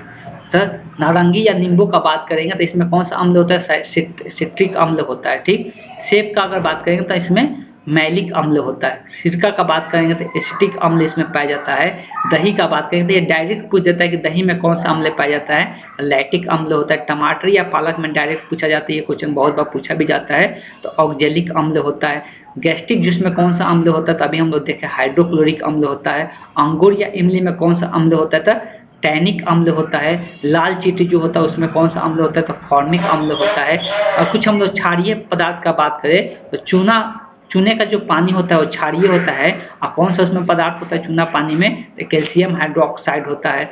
मार्जक जो होता है साबुन वगैरह जो धोने वाला सर्फ वगैरह होता है उसको हम लोग मार्जक कहते हैं। उसमें जो क्षारीय होता है कौन सा, अमोनियम हाइड्रोक्साइड होता है। साबुन जो होता है उसमें सोडियम हाइड्रोक्साइड पाया जाता है। दूधिया मैग्नीशियम जो होता है उसमें मैग्नीशियम हाइड्रोक्साइड पाया जाता है।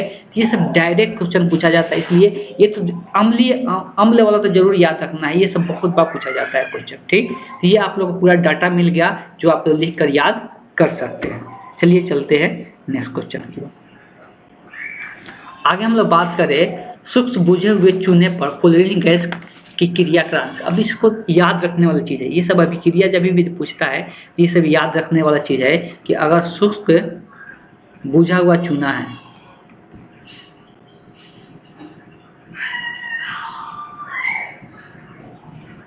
बुझा हुआ चूना के साथ अभिक्रिया कार्य, मतलब किसके, क्लोरीन गैस का, क्लोरीन गैस का। इससे अगर बात करेंगे तो इससे बनने वाला पदार्थ जो होता है उसको हम लोग विरंजक चूर्ण के नाम से जानते हैं। उसको हम लोग क्या कहते हैं, विरंजक चूर्ण के नाम से जानते हैं। इसका बहुत अलग अलग नाम, अगर ये हिंदी में बोला जाता है, इंग्लिश में बोला जाए तो इसको हम लोग ब्लीचिंग पाउडर कहते हैं। क्या कहते हैं, इसको हम लोग ब्लीचिंग पाउडर के नाम से जानते हैं। और भी नामों से ये जाना जाता है। इसको और क्या नामों से जाना जाता है? इसको कैल्शियम ऑक्सीक्लोराइड के नाम से जानते हैं। इसको क्या कहते हैं हम लोग? कैल्शियम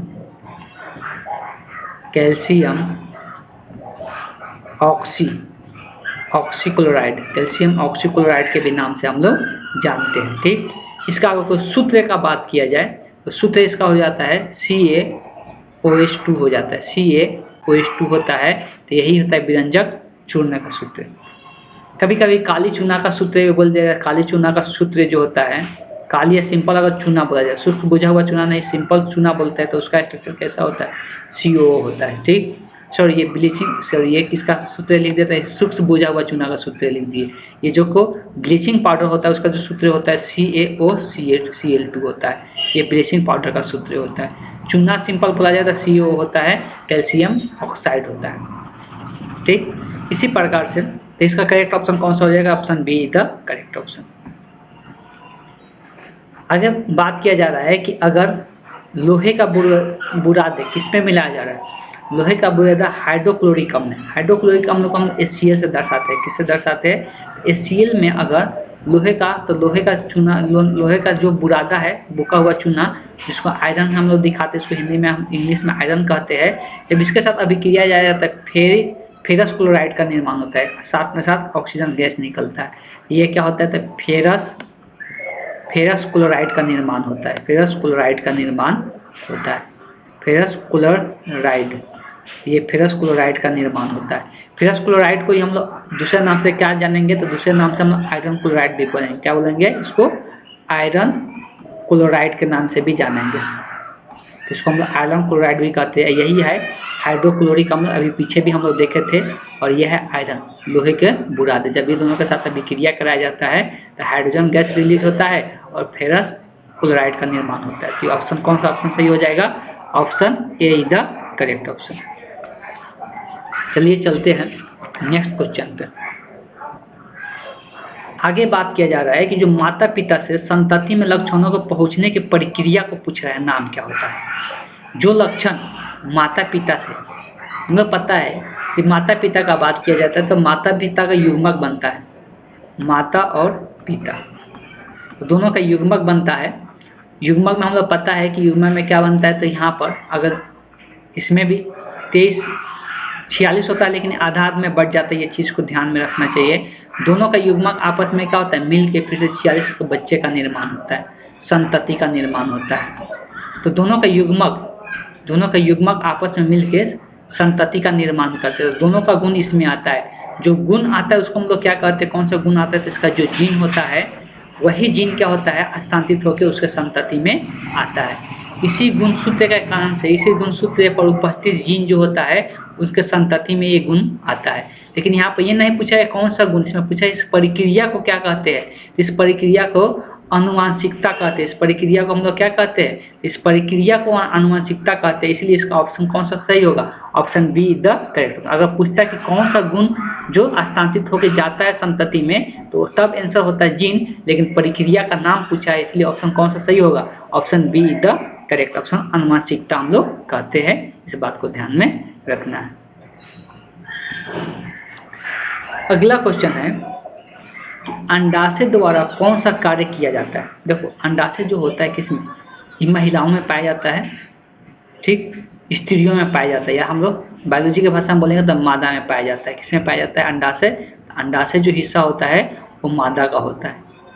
इस अंडाशय के अंदर, इस अंडाशय का बात करेंगे, इस अंडाशय में क्या क्या निर्माण होता है, इसका कार्य क्या क्या होता है? तो ये अंडे का निर्माण करता है और हार्मोन का उत्पादन करता है। तो ये दो काम करता है, अंडा तथा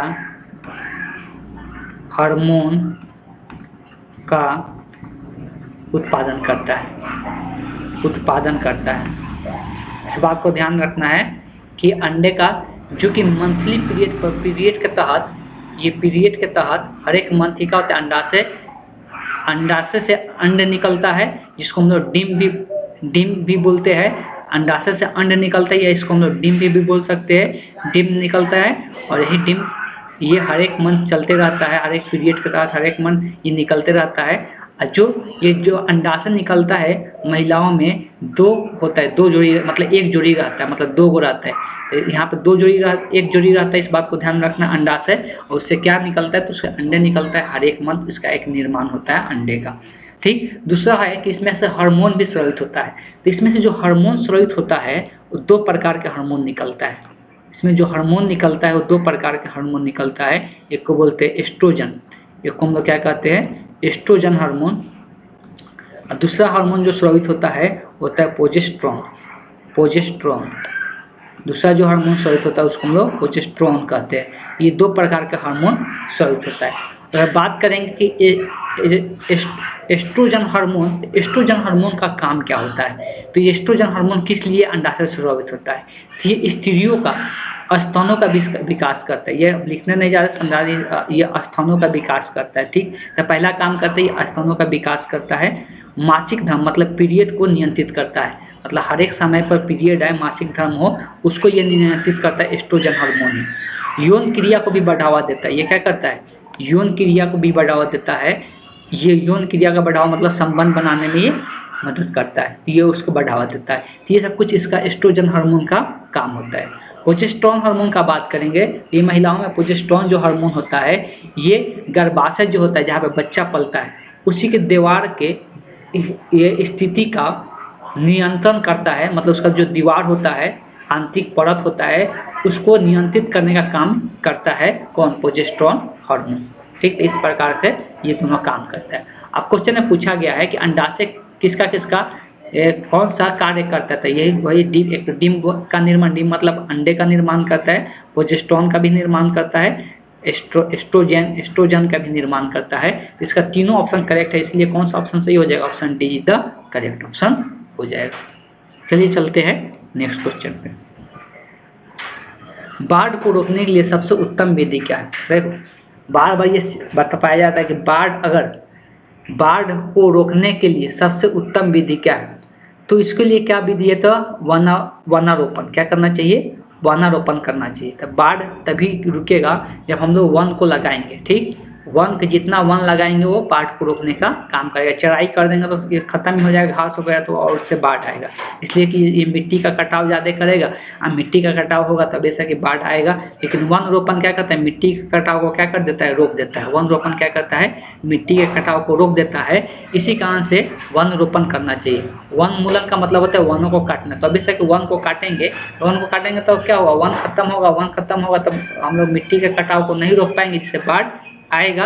इसीलिए इसका करेक्ट जो ऑप्शन होगा ऑप्शन बी हो जाएगा। इसलिए वन रोपण करना चाहिए बाढ़ को रोकने के लिए। चलिए चलते हैं नेक्स्ट क्वेश्चन पे। आगे बात किया जा रहा है केवल संविधान सभा के सदस्यों के चुनाव में भाग लेने वाले भारत के अवयस्क आबादी के मतदाताओं को प्रभावित करना। अब देखो हम लोग जब बात करते हैं संविधान सभा, ये इसका निर्माण किया गया था। संविधान सभा किस लिए बनाया गया था। अब ऐसा है कि हम लोग जब देश आज़ाद नहीं हुआ था तो हम लोग एक संविधान की जरूरत था। जब तक हम लोग संविधान तैयार नहीं होगा तो अब ऐसा कि हम लोग एक संविधान नहीं बनाएंगे तो हम लोग उस पर कैसे हम लोग अपने देश को चला पाते। तो जब आज़ाद नहीं हुआ था तो आज़ाद होने के पहले ये डिसाइड किया गया कि एक संविधान सभा का निर्माण होना चाहिए। तो कहीं पर पूछ देता है कि संविधान सभा का स्थापना कब हुआ था। स्थापना का अगर बात करते हैं तो संविधान सभा का स्थापना नवंबर में हुआ था। नवंबर कब, तो नवंबर 1946 में हुआ था। 1947 में देश आज़ाद हुआ था, इस बात को भी ध्यान में रखना है। तो संविधान सभा का जो स्थापना का बात करते हैं नवंबर 1946 में हुआ था। एक अस्थायी अध्यक्ष बनाया गया था, जो बहुत बार क्वेश्चन में पूछा जाता है। तो अस्थायी अध्यक्ष बनाया गया था। अस्थायी अध्यक्ष बनाया गया था। तो अस्थायी अध्यक्ष किनको बनाया गया था, तो याद रखना है सच्चिदानंद सिन्हा को अस्थायी अध्यक्ष बनाया गया था।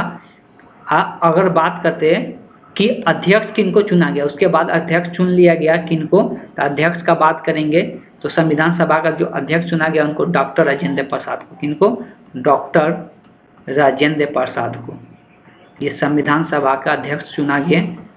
और बात करेंगे प्रारूप समिति का आरूप, मतलब इसका कैसा प्रारूप होगा, किस प्रकार संविधान दिखेगा, ये किनको दिया गया था? ये देख रेख करने के लिए बात करेंगे तो इसके प्रारूप समिति का अगर अध्यक्ष का बात करेंगे तो ये दिया गया था भीमराव अंबेडकर को। किनको दिया गया था?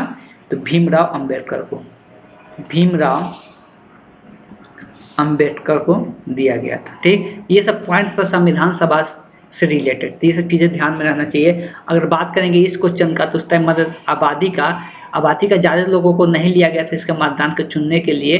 कितने लोगों को लिया गया था? 10 से 15% लोगों को लिया गया था ये सब चीज़ को चुनने के लिए। आगे हम लोग बात करने जा रहे हैं, तो आगे बात करेंगे किनका? तो मोहम्मद बिन तुगलक के शासनकाल में भारत आए प्रसिद्ध मुस्लिम खोजकर्ता इब्न बतूता किस देश के थे? अब देखो अलग अलग, अब देखो यहाँ से भी एक क्वेश्चन बन सकता है। क्वेश्चन बनाने के लिए बहुत सारे क्वेश्चन बना सकते हैं। जैसे यहाँ से क्वेश्चन क्या बन सकता है? तो मोहम्मद बिन तुगलक किसके शासनकाल में? तो मोहम्मद बिन तुगलक के शासनकाल में कौन प्रसिद्ध मुस्लिम खोजकर्ता आया था? तो यहाँ से क्वेश्चन बन गया इब्न बतूता। कौन आया था? Ibn Battuta. अब ये रह गया कि किस देश से आए थे, ये रह गया कि किस देश से आए थे। तो अलग अलग शासनकाल में अलग अलग परदेशी विदेशी हम लोग के भारत आ रहे थे अलग अलग कार्य के लिए। ठीक, तो वैसे ही इब्न बतूता भी आए थे और किसी न किसी देश से ही आ रहे थे। किसके शासनकाल में आए थे? तो ये मोहम्मद बिन तुगलक के शासनकाल में आए थे। मोहम्मद बिन तुगलक का अगर बात करते हैं, मोहम्मद बिन तुगलक के शासनकाल में ये इब्न बतूता आए थे। और उस टाइम अगर ईस्वी का बात करें तो कितना ईस्वी था? 1933 ईस्वी से लेके 1947 ईस्वी का काल रहा था मोहम्मद बिन तुगलक का। ठीक, उसी समय इब्न बतूता आए थे। और इब्न बतूता जो आए थे वो कौन सा कंट्री से, कौन सा देश से आए थे? मोरक्को से आए थे। किस कंट्री से? मोरक्को से आए थे। इस क्वेश्चन का आंसर क्या हो जाएगा? मोरक्को हो जाएगा। वैसे कुछ नाम याद रख सकते हैं। अगर हम लोग बात करते हैं हैंस तसंग, ये आए थे। तो ये किसके शासनकाल में आए थे? तो ये हर्षवर्धन के शासनकाल में आए थे। ये भी पूछा जाता है ये किसके शासनकाल में आए थे? हर्षवर्धन के शासनकाल में आए थे, तो ये हर्षवर्धन के शासनकाल में आए थे। इस बात को ध्यान में रखना है। कुछ और भी नामें ध्यान में रख सकते हैं। अब एक और याद रख सकते हैं। हाँ, इब्न बतूता हो गया। विलियम हॉकिंस एक पूछा जाता है बहुत बार, विलियम हॉकिंग भारत आए थे 1608 के आसपास। विलियम हॉकिंस ये किसके शासनकाल में आए थे? तो जहांगीर के शासनकाल में। किसके शासनकाल में? जहांगीर के शासनकाल में आए थे। तो ये जहांगीर के शासनकाल में आए थे, इस बात को ध्यान में। और कहाँ से आए थे? इंग्लैंड से आए थे। कहाँ से आए थे? इंग्लैंड से आए थे। यही कुछ चीज़ें याद रखना है थोड़ा बहुत कि कौन कहाँ से आया था। इसका भी हम टेबल बना कर दे देंगे। इस क्लास में तो नहीं हो पाया है। इसका भी टेबल बना के जो विदेशी लोग भारत आए हैं अलग अलग शासनकाल में, उसका एक टेबल हम क्रिएट कर देंगे, उसको आप लोग को लिखवा देंगे। ठीक, चलिए चलते हैं नेक्स्ट क्वेश्चन पर। अब आगे क्वेश्चन हम लोग बात करें कि 1917 के चंपारण सत्याग्रह के बारे में। चंपारण सत्याग्रह का बात करते थे, इससे बहुत सारे क्वेश्चन उभर के आता है। सबसे पहला क्वेश्चन तो यहीं से बन जाता है कि चंपारण सत्याग्रह कौन सा ईयर में कब किया गया था? ये 1917 का बात है। तो चंपारण सत्याग्रह का बात करते हैं तो कुछ बातें ध्यान में रखना जरूरी हो जाता है। चंपारण सत्याग्रह गांधी जी का सबसे बड़ा सत्याग्रह, ये पहला सत्याग्रह माना जाता है चंपारण का। ये काबिल भी, मतलब ये जो सत्याग्रह हुआ था ये इससे फायदा भी मिला था और ये अपने बात मनवा भी लिए थे। चंपारण सत्याग्रह किस कारण से, किसके कारण हो पाया, उस चीज़ों को थोड़ा ध्यान में रखना जरूरी है। तो ये गांधी जी के नेतृत्व में हुआ था 1947 में। ये कब का बात है? तो 1917 में कब का? अप्रैल का बात है। ठीक, तो ये कैसे हुआ था? तो एक नाम आएगा राजकुमार शुक्ला। कौन? ये बिहार के किसान हैं। कहाँ के? चंपारण के बिहार के किसान हैं राजकुमार शुक्ल। ये किसान है, ध्यान में रखना है। कहा के? तो बिहार के चंपारण के ये किसान हैं। यही गए थे गांधी जी से मिलने। और ये गांधी जी से कहाँ पे गए थे? तो इस बात को ध्यान में रखना है कि ये 1917 के जो कांग्रेस का अधिवेशन होता है, हर एक साल अधिवेशन हो रहा था ना कांग्रेस का, ये 1917 का कांग्रेस के लखनऊ अधिवेशन में गए थे मिलने। कहाँ पे गए थे? तो लखनऊ अधिवेशन में मिलने गए थे गांधी जी से। वहाँ पे जाकर भाषण भी दिए थे, अधिवेशन में गए थे। ठीक, लखनऊ अधिवेशन में जाकर ये भाषण दिए थे राजकुमार शुक्ला और गांधी जी को अपना जो कठिनाइयाँ था वो बताए थे। और क्या बताए थे, तो बहुत सारे बात था उसमें बताए थे कि मतलब जो यहाँ पर नील के खेती से दिक्कत था, क्या चीज़ का प्रॉब्लम था, तो नील के खेती, ज़बरदस्ती नील की खेती अंग्रेजों द्वारा कराया जा रहा था, किसानों से ज़बरदस्ती नील की खेती अंग्रेजों द्वारा कराया जा रहा था। अंग्रेज बोल रहे थे 4 कटिया लागू किए थे। 4 कटिया क्या होता है, तो ये क्या होता था, तो उसमें क्या होता था कि बोलता था अंग्रेज की 20 कट्ठा में 3 कट्ठा में 20 कट्ठा में से 3 कट्ठा पर क्या करना था, 3 कट्ठा पर 3 कठिया प्रणाली, उसका नाम क्या था, 3 कठिया प्रणाली। तो बोलते थे अंग्रेज की 20 कट्ठा में 3 कट्ठा पर क्या लगाना है, नील की खेती करना। और नील की खेती क्या करता है, तो मिट्टी की उर्वरकता को खत्म कर देता है और उसको नील की खेती के लिए जितना फायदा मिलना चाहिए किसानों को उतना फायदा भी नहीं मिल रहा था। इसलिए इसका विरोध किया जा रहा था। सबसे ज़्यादा विरोध राजकुमार शुक्ल के द्वारा किया गया। वही गांधी जी को न्योता जाकर दिए थे, कहाँ पे, तो 1916 के कांग्रेस अधिवेशन लखनऊ में जाकर बताए थे। फिर भी वो नहीं आए थे, लेकिन फिर राजकुमार शुक्ला फिर उनसे जाकर कोलकाता में मिले, फिर अपने कठिनाई को, अपने दिक्कतों को उनके सामने रखे। तब उसके बाद वो आने के लिए तैयार हुए। तब वो बिहार के चंपारण डिस्ट्रिक्ट में आए और यहाँ पर आकर आंदोलन शुरू किए, जिसका नाम रखा गया चंपारण सत्याग्रह। तो ये बताया जा रहा है कि ये जीवन के मतलब गांधी के जीवन के पहले ज्ञात प्रयास किसके था, तो ये किसका था चंपारण सत्याग्रह का आने के लिए, तो राजकुमार शुक्ल का। इसमें राजकुमार शुक्ल है ही नहीं, इसका मतलब इसका करेक्ट ऑप्शन क्या हो जाएगा, इनमें से कोई नहीं हो जाएगा। तो इनमें से कोई नहीं इसका करेक्ट ऑप्शन हो जाएगा। चलिए चलते हैं नेक्स्ट क्वेश्चन पे। आगे है, रॉल विलियम्स किस शहर के पहले अश्वेत मुख्य न्यायाधीश नियुक्त किए गए थे। अब यहाँ पर बात किया जा रहा है रॉल विलियम का। अश्वेत नाम से यहाँ पर चर्चा हो रहा है। अश्वेत देखो, चाहे ये श्वेत और अश्वेत में बहुत दिनों से क्या चलता है, तो श्वेत और अश्वेत में बहुत दिनों से डिस्क्रिमिनेशन चलता था। मतलब एक दूसरे श्वेत लोग अश्वेत को पसंद नहीं करते थे। श्वेत जो लोग होते हैं, जो गोरे लोग होते हैं, काले लोगों को पसंद नहीं कर रहे थे। और ये कहाँ पे ज़्यादा हो रहा था, तो ये अमेरिका में हो रहा था। ये कहाँ पे हो रहा था, अमेरिका में देखने को मिल रहा था कि वहाँ पे श्वेत लोग अश्वेत लोग को कोई वैल्यू नहीं देते थे, किसी चीज़ में पार्टिसिपेट करने नहीं देते थे। ठीक इसी कारण से इस प्रकार का क्वेश्चन यहाँ पूछा गया है कि अश्वेत नियुक्त किया गया था न्यायाधीश के रूप में। तो एक अमेरिका का ही, यूएससी का ही एक टाउन का नाम है न्यूयॉर्क अमेरिका में पड़ता है। यहाँ का ही ये न्यायाधीश चुने गए थे अश्वेत होने के बावजूद भी, इसलिए इस प्रकार का क्वेश्चन पूछा गया है। ये अमेरिका में कहाँ पर, न्यूयॉर्क में ऐसा चुना गया था, अश्वेत लोगों का न्यायाधीश के रूप में चुना गया। ये पहली बार ऐसा हुआ। उनका नाम क्या था, रॉल विलियम्स का नाम से जानते हैं। इस नाम को भी ध्यान में रखना है, कहीं पर इसको घुमाकर भी क्वेश्चन पूछ सकता है। ठीक, अब हम लोग बात कर रहे हैं किसका, तो बात कर रहे हैं जनगणना का। कौन सा जनगणना, तो ये हम लोग बात कर रहे हैं 2011 की जनगणना। किसका, 2011 की जनगणना।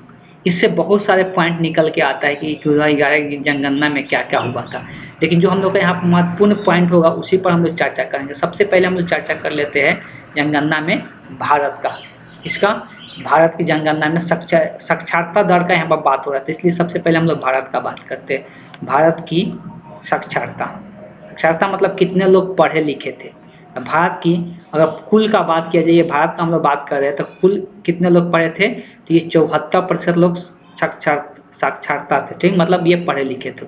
और इसमें से अगर पुरुष का बात कर लिया जाए, ये 2011 का जनगणना भारत का बताया जा रहा है 82.1% पुरुष इतना लोग। अगर महिला का बात कर लिया जाए, महिलाओं का अगर बात करेंगे तो महिलाओं का जो परसेंटेज था 65.46% था साक्षरता दर। ठीक, अब अगर हम लोग बात करते हैं, क्वेश्चन पूछा है बिहार का, तो हम लोग बिहार पर भी चर्चा कर लेते हैं। बिहार का साक्षरता अगर देखेंगे, बिहार साक्षरता दर, बिहार का साक्षरता दर देखेंगे, इसमें पहले कुल का बात कर लेते हैं। कुल साक्षरता दर जो था इसमें बिहार का कितना था, 61.80% था। ये कुल का बात हो गया। अगर हम लोग बात करेंगे पुरुषों का, पुरुष का बात करेंगे तो 70.32% था। महिला का बात करेंगे तो महिलाओं का कितना था, तो महिलाओं का जो था वो 53.46 50.57% था। तो इसमें से कोई भी क्वेश्चन आ सकता है। अभी हम लोग आया है कि महिलाओं का साक्षरता दर पूछा है बिहार का, तो कौन सा हो जाएगा 53.57, सी द करेक्ट ऑप्शन हो जाएगा। तो इसमें से कोई भी क्वेश्चन पूछा जा सकता है। सबसे ज़्यादा साक्षर लोग कौन सा, अगर हम लोग राज्य का बात करते हैं तो केरल में सबसे ज़्यादा साक्षर दर देखने को मिला था, 94% के आसपास देखने को मिला था। वहाँ पे सबसे ज़्यादा साक्षरता दर देखने को मिला था। चलिए चलते हैं नेक्स्ट क्वेश्चन पे। सब पॉइंट लिखते चलना है, ठीक, सबको नोट डाउन करते चलना है। अब बात किया जाए छोटा नागपुर क्षेत्र के मुंडा और संथाल निम्नलिखित में किस पेड़ का पूजा करते थे। तो देखो ये दो चीजें यहाँ पर दिया हुआ है, मुंडा और संथाल। तो जो मुंडा और संथाल जो है ये क्या है, तो जनजाति है। मुंडा और संथाल क्या है, तो एक प्रकार की जनजाति है, एक प्रकार की जनजाति है। यह एक प्रकार की जनजातियां है, इस बात को ध्यान। जनजाति शब्द का मतलब क्या होता है, तो ये ऐसे लोग होते हैं जिनके खास इलाके होते हैं, रहने का खास जगह होता है, अपनी उनका एक अलग संस्कृति होता है, अपना उनका एक अलग भाषा भी होता है, उनका अलग एक रीति रिवाज भी होता है। तो वैसे लोगों को हम लोग क्या किस कैटेगरी में रखते हैं, जनजाति की कैटेगरी में रखते हैं। तो वैसे ही छोटा नागपुर में मुख्य ये दो और भी जनजाति है छोटा नागपुर में, लेकिन ये मुख्य यहाँ पर दो का बात अभी किया जा रहा है, मुंडा और संथाल जनजाति के बारे में चर्चा किया जा रहा है। मुंडा और संथाल जनजाति के बारे में चर्चा करते हैं।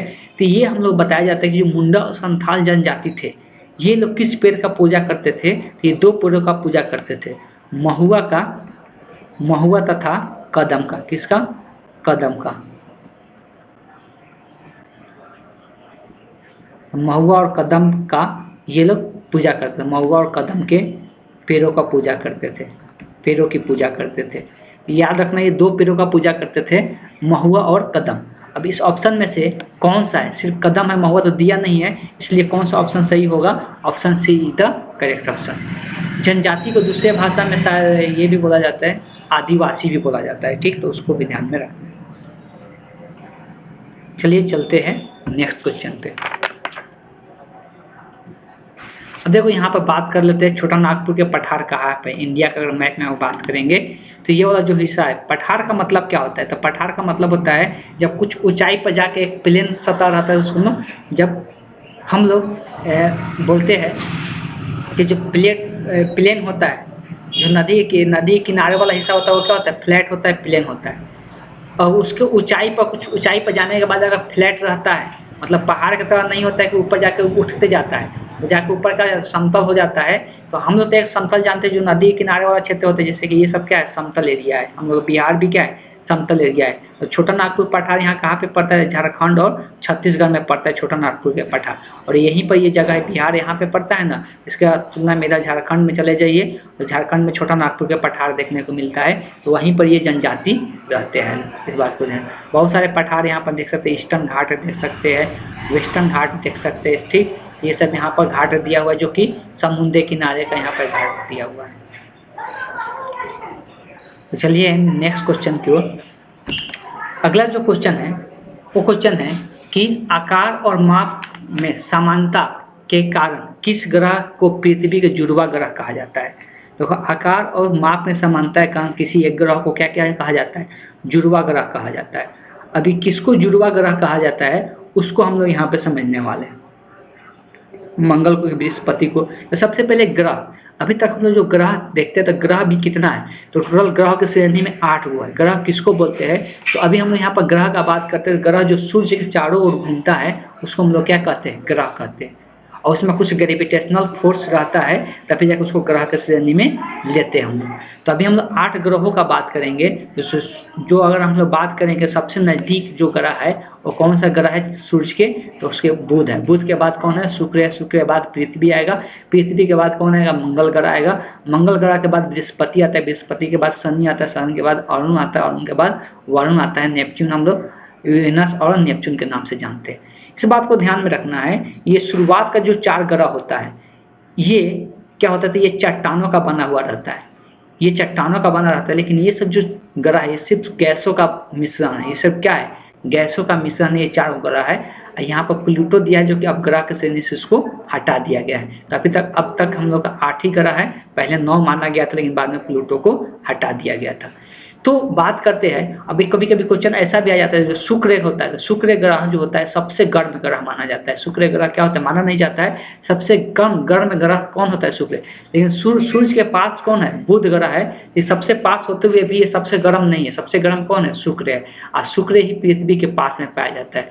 शुक्र और मंगल के ऊपर क्या होता है, शुक्र मंगल और पृथ्वी, ये 3 ग्रह के ऊपर क्या होता है, तो वायुमंडल पाया जाता है। तीनों ग्रह के ऊपर वायुमंडल, यहाँ पर जीवन पॉसिबल हो सकता है, लेकिन अभी तक जीवन का जो मिला है, जो सबूत वो सिर्फ पृथ्वी पर ही है, दूसरे ग्रहों पे नहीं है।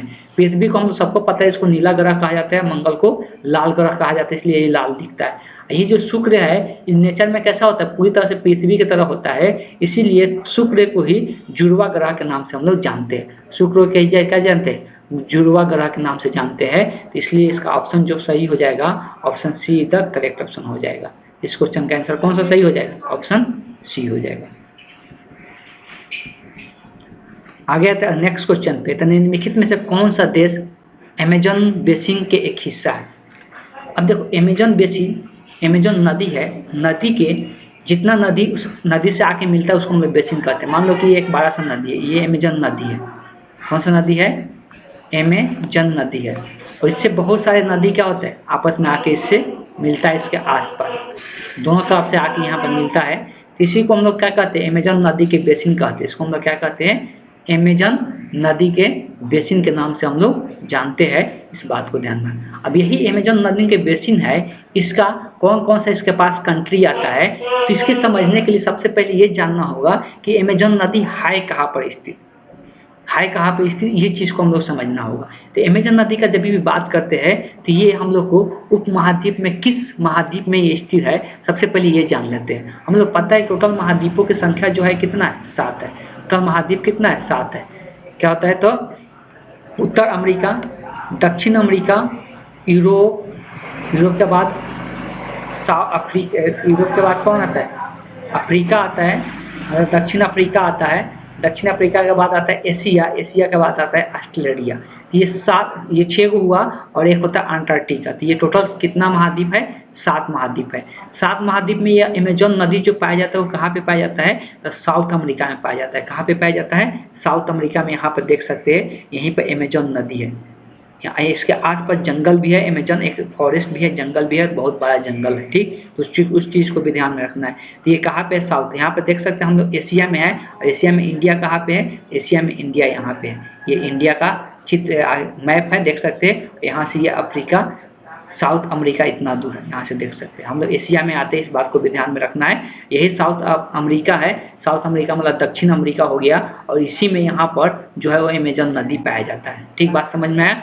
इसी अमेजन नदी में कौन कौन सा कंट्री पड़ता है, तो देखो अमेजन नदी में कौन कौन सा कंट्री पड़ता है, तो यहाँ पर देख सकते हैं। पेरू आ गया, इसके बाद में बोलिविया आ गया, वो है ब्राज़ील भी है इसी के पास में। इसके पास में जो नदी है उसके यहाँ पर पूछा है, कोलंबिया है, कोलंबिया के इक्वाडोरा है, इक्वाडोर हम लोग बोल सकते हैं।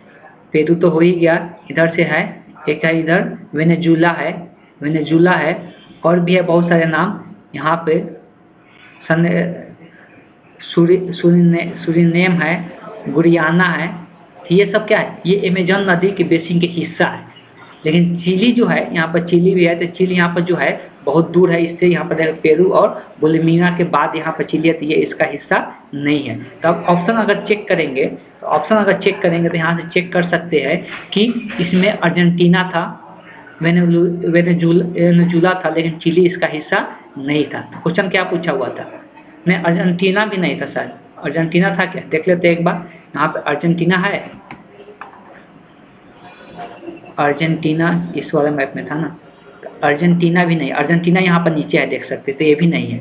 अर्जेंटीना भी इसका हिस्सा नहीं है, ना चिली है, सिर्फ एक ही इसका हिस्सा है। यहाँ पर देख सकते कौन है, तो वेनेजुलिया है, वेनेजुलिया। ठीक, तो कौन सा इसका हिस्सा है, वेनेजुलिया है। तो option see the correct option हो जाएगा। तो इसका कौन सा ऑप्शन सही हो जाएगा, वेनेजुलिया हो जाएगा। तो option see the correct option इस क्वेश्चन का हो जाएगा। चलिए चलते हैं नेक्स्ट क्वेश्चन पे। आगे का जो क्वेश्चन है वो है निम्नलिखित विकल्पों में पृथ्वी के सतह से शुरू होकर वायुमंडल के परतों का सही क्रम बताना है।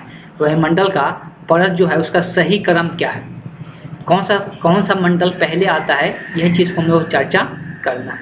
कौन सा मंडल पहले आएगा उसको हम लोग डायरेक्ट आकृति से समझेंगे और किस प्रकार समझेंगे यहाँ पे देख सकते हैं। तो हम लोग अगर बात करते हैं तो कितना मंडल होता है, तो ये भी चीज़ को ध्यान में रखना है। जो मंडल होता है टोटल उस 5 मंडलों में बांटा गया है। कौन कौन सा, सबसे पृथ्वी के नज़दीक वाला जो मंडल होता है, सबसे नज़दीक वाला जो मंडल होता है उसको हम लोग कौन सा मंडल कहते हैं, उसको हम लोग क्षोभ मंडल के नाम से जानते हैं, जिसको इंग्लिश में हम लोग क्या कहते हैं, ट्रोपोस्फेयर के नाम से जानते हैं। दूसरा जो मंडल होता है, दूसरा मंडल हम लोग किस नाम से जानते हैं, तो समताप मंडल के नाम से जानते हैं। समताप मंडल,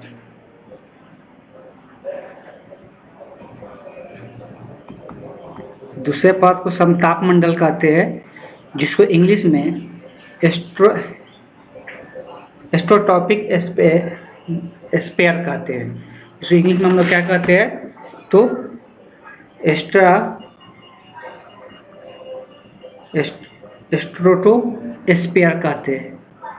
स्ट्रेटोस्फीयर कहते हैं। तीसरा होता है मध्य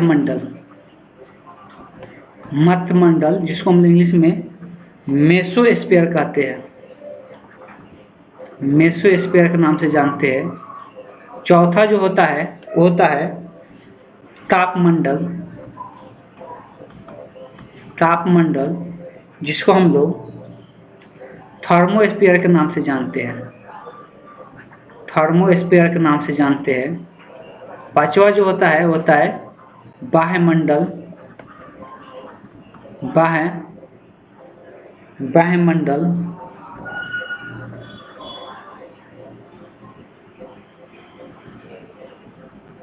जिसको हम लोग इंग्लिश में एक्सोस्फीयर के नाम से जानते हैं। ठीक है, तो परत का नाम याद रखना जरूरी है। लाइन से क्षोभ मंडल, समताप मंडल, मध्य मंडल, ताप मंडल, बाह्यमंडल। समताप मंडल का अगर एरिया का बात करते हैं 0 से लेकर 15 किलोमीटर तक बताया जाता है, या 15 से या 12 तक भी बहुत जगह लिखा रहता है। एवरेज हम लोग 12 मान के चलते हैं। ठीक, तो एवरेज हम लोग 12 किलोमीटर तक मान के चलते हैं। ये क्षोभ मंडल का होता है। समताप मंडल कहाँ से कहा रहता है, 13 से लेकर 50 किलोमीटर की दूरी तक ये फैला हुआ रहता है वायुमंडल में। ठीक, उसके बाद मध्य मंडल का बात करेंगे तो ये 51 से लेकर 80 किलोमीटर तक। और ताप मंडल का बात करेंगे, ताप मंडल को हम लोग कौन नाम से, आयनन मंडल के नाम से भी जानते हैं। तो ताप मंडल का बात करेंगे तो ये 51 से 8,000 किलोमीटर तक फैला हुआ है। और बाह्यमंडल जो है वो 800 से लेके 1000, यहाँ पे 800 किलोमीटर तक है, या 800 से लेके 1000 तक किलोमीटर तक फैला हुआ है।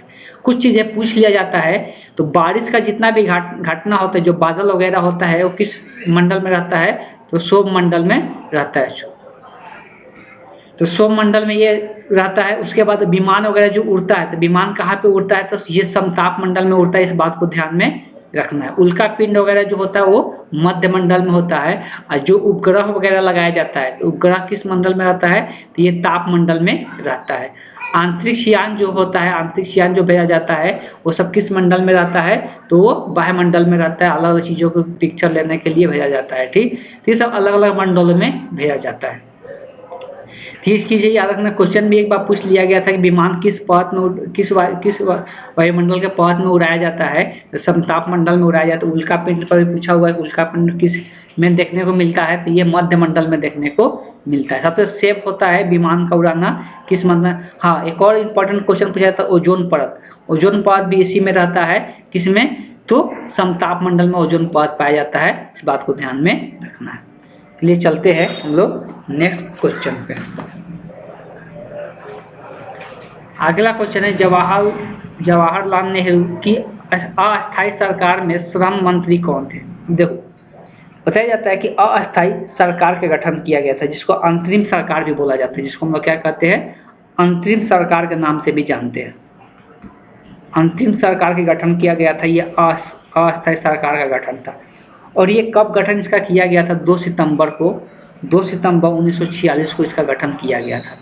इसका गठन कब किया गया था? 2 सितंबर 1946 को। ये सब चीज़ें याद रखना है। अगर इसका विघटन का बात करेंगे, ये गठन हो गया कि इतना तो किया गया था। इसका अगर विघटन का बात करेंगे तो इसका विघटन भी कर दिया गया था। विघटन इसका कब किया गया था? तो 15 अगस्त 1947, लिए 15 अगस्त 1947 को देश आज़ाद हो चुका था। तो जो अस्थायी सरकार का गठन किया गया था उसको निरस्त कर दिया गया था। ये अस्थायी सरकार कुछ दिनों के उसके बाद 2015 के बाद सब चीज़ डिसाइड हो गया कौन क्या बनेगा, उसके बाद इसको हटा दिया गया था। इसको अंतरिम सरकार के नाम से हम लोग जानते हैं। तो अस्थायी सरकार में श्रम मंत्री कौन थे, वही चीज पूछा जा रहा है। अब देखो इसमें क्वेश्चन पूछता है कि कौन सा मंत्री, किस अस्थायी सरकार जो बना था, अंतिम सरकार जो बना था, ये 1946 में बनाया गया था। ठीक, तब तक जब तक देश आज़ाद नहीं हो जाता उस टाइम तक इस सरकार में हर एक काम को करने के लिए लोगों को चुन लिया गया था। ठीक है, लोगों को जो चुना गया था उसमें श्रम मंत्री किसको चुना गया था, उसी चीज क्वेश्चन में पूछा जा रहा है। ये टेबल पूरा सभी को ध्यान में रखना है। अगर जवाहरलाल नेहरू का बात करते हैं तो ये इनको कार्यकाल क्या क्या चीज़ें दिया गया था।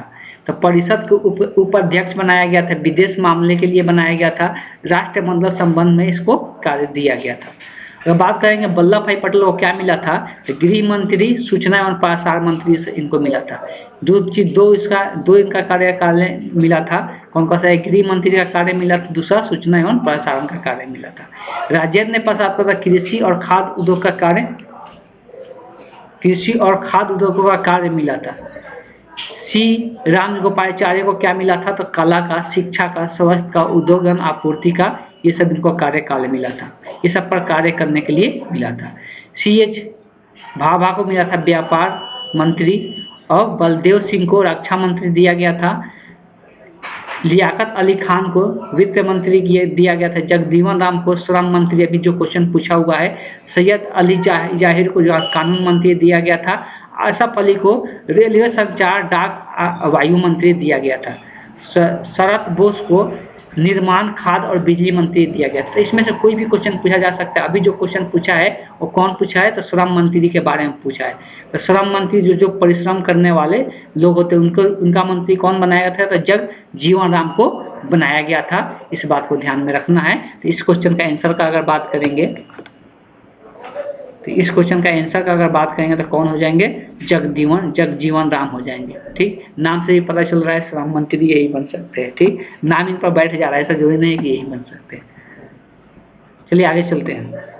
अगला क्वेश्चन है 1918 में किस महीने में चंपारण कृषि कानून यूरोपियन नील बागान गोस्वामी के विरुद्ध पारित हुआ था? अब देखो चंपारण कृषि कानून एक लागू किया गया था कब, जब चंपारण आंदोलन हुआ था उसके बाद। इसमें सुधार करने के लिए, चंपारण आंदोलन में जो दिक्कत है था वो मान लिया गया था, उसको सुधार करने के लिए एक बिल निकाला गया था, एग्रियन एक्ट। इसको हम लोग क्या कहते हैं, एग्रियन एक्ट कहते हैं।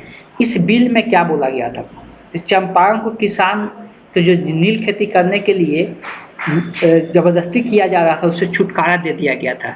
एग्रियन एक्ट के तहत उससे उसको छुटकारा दे दिया गया था। इस बात को ध्यान में रखना। और ये बिल पारित कब हुआ था, तो बिल पारित ये 4 मार्च को हुआ था। ये 4 मार्च को हुआ था, इस बात को भी याद रखना है। ये 4 मार्च 1918 को ये बिल पारित हुआ था, जिसमें किसानों को क्या हुआ था, नील की खेती करने से छुटकारा मिल गया था। इसलिए कि इसी का हम लोग 3 कटिया विधि भी हम लोग पढ़ते हैं। इसमें नील की खेती में क्या दिक्कतें था, तो 3 कटिया खेती करना पड़ता था किसानों को।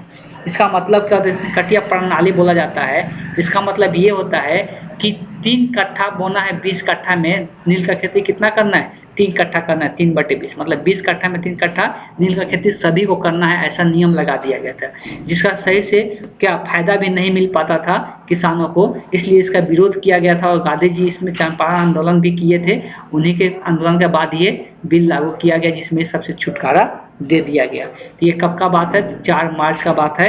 तो 4 मार्च, इसमें मार्च महीना है नहीं, इसका आंसर कौन सा हो जाएगा, उपयुक्त में से, सॉरी उपयुक्त में से कोई नहीं, ये उपयुक्त में से कोई नहीं। ठीक है, बात समझ में आ गया। तो एग्रियन एक्ट क्या था, उस बात को भी ध्यान में रखना। ये छुटकारा था चंपारण की किसानों के लिए, किससे, तो नील की खेती करने से।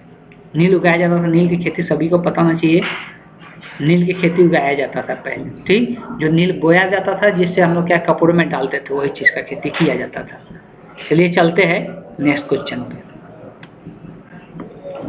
अगला जो क्वेश्चन है, इस क्वेश्चन में बोला जा रहा है कि निम्नलिखित में से कौन सा बुनियादी मूल्य सभी नेताओं द्वारा भारत के संविधान पर विचार विमर्श हेतु संविधान निर्मात्री सभा, देखो संविधान निर्मात्री सभा क्या होता है, संविधान का जब गठन किया जा रहा था, संविधान जब बनाया जा रहा था, उसके पहले ही, संविधान बना भी नहीं था, उसके पहले ही एक कानून लागू कर दिया गया था। मतलब एक संविधान बिना अतः संविधान लागू कर दिया गया था। ठीक है, वो कौन सा है, कौन सा अधिकार है जो लागू पहले ही कर दिया गया था, जब संविधान का निर्माण ही हो रहा था, उसी के दौरान लागू कर दिया गया था, बिना निर्माण किए ही, वही चीज़ पूछा जा रहा है। इसमें कौन ऐसा है, तो स्वतंत्रता और समानता का अधिकार पहले ही लागू कर दिया गया था। किसका, स्वतंत्रता का अधिकार या समानता का अधिकार, स्वतंत्रता का अधिकार। स्वतंत्रता का अधिकार का हम लोग बात करते हैं तो ये किसके आर्टिकल के तहत बताया गया है, स्वतंत्रता का जो अधिकार होता है ये आर्टिकल कहाँ से कहाँ तक है, इसका आर्टिकल 19 से लेके 22 तक है। इसका आर्टिकल 19 से लेके कहाँ तक है, 22 तक है। इस बात को ध्यान में रखना है। स्वतंत्रता का अधिकार पहले ही दे दिया गया था। स्वतंत्रता का अधिकार का मतलब क्या है, स्वतंत्रता का अधिकार जो दिया गया है, नागरिकों को पूरी तरह से स्वतंत्र किया गया है कि वो कहीं पर स्वतंत्र रूप से बोल सकता है। ठीक है, शिक्षा का अधिकार स्वतंत्र रूप से वो ले सकता है, ये सब स्वतंत्रता का अधिकार में आ जाता है।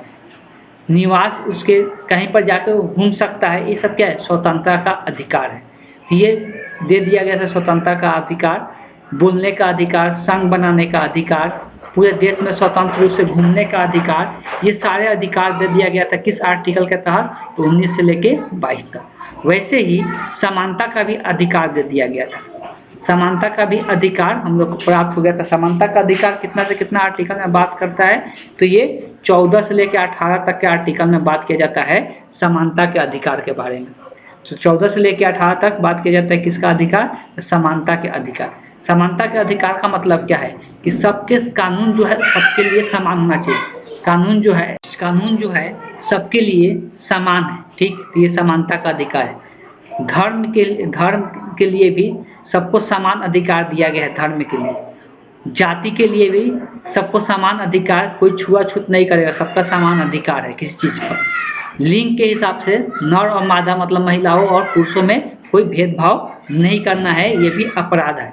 ठीक है, तो ये सब समानता का अधिकार के रूप में दिया गया है। और रोजगार के संबंध में भी सबका समानता का अधिकार दिया गया है, सबका समान अवसर दिया गया है, तो सब समानता के अधिकार में आता है। तो यही पहले ही लागू कर दिया गया था जब संविधान का निर्माण हो रहा था, उसके तहत। चलिए चलते हैं नेक्स्ट क्वेश्चन।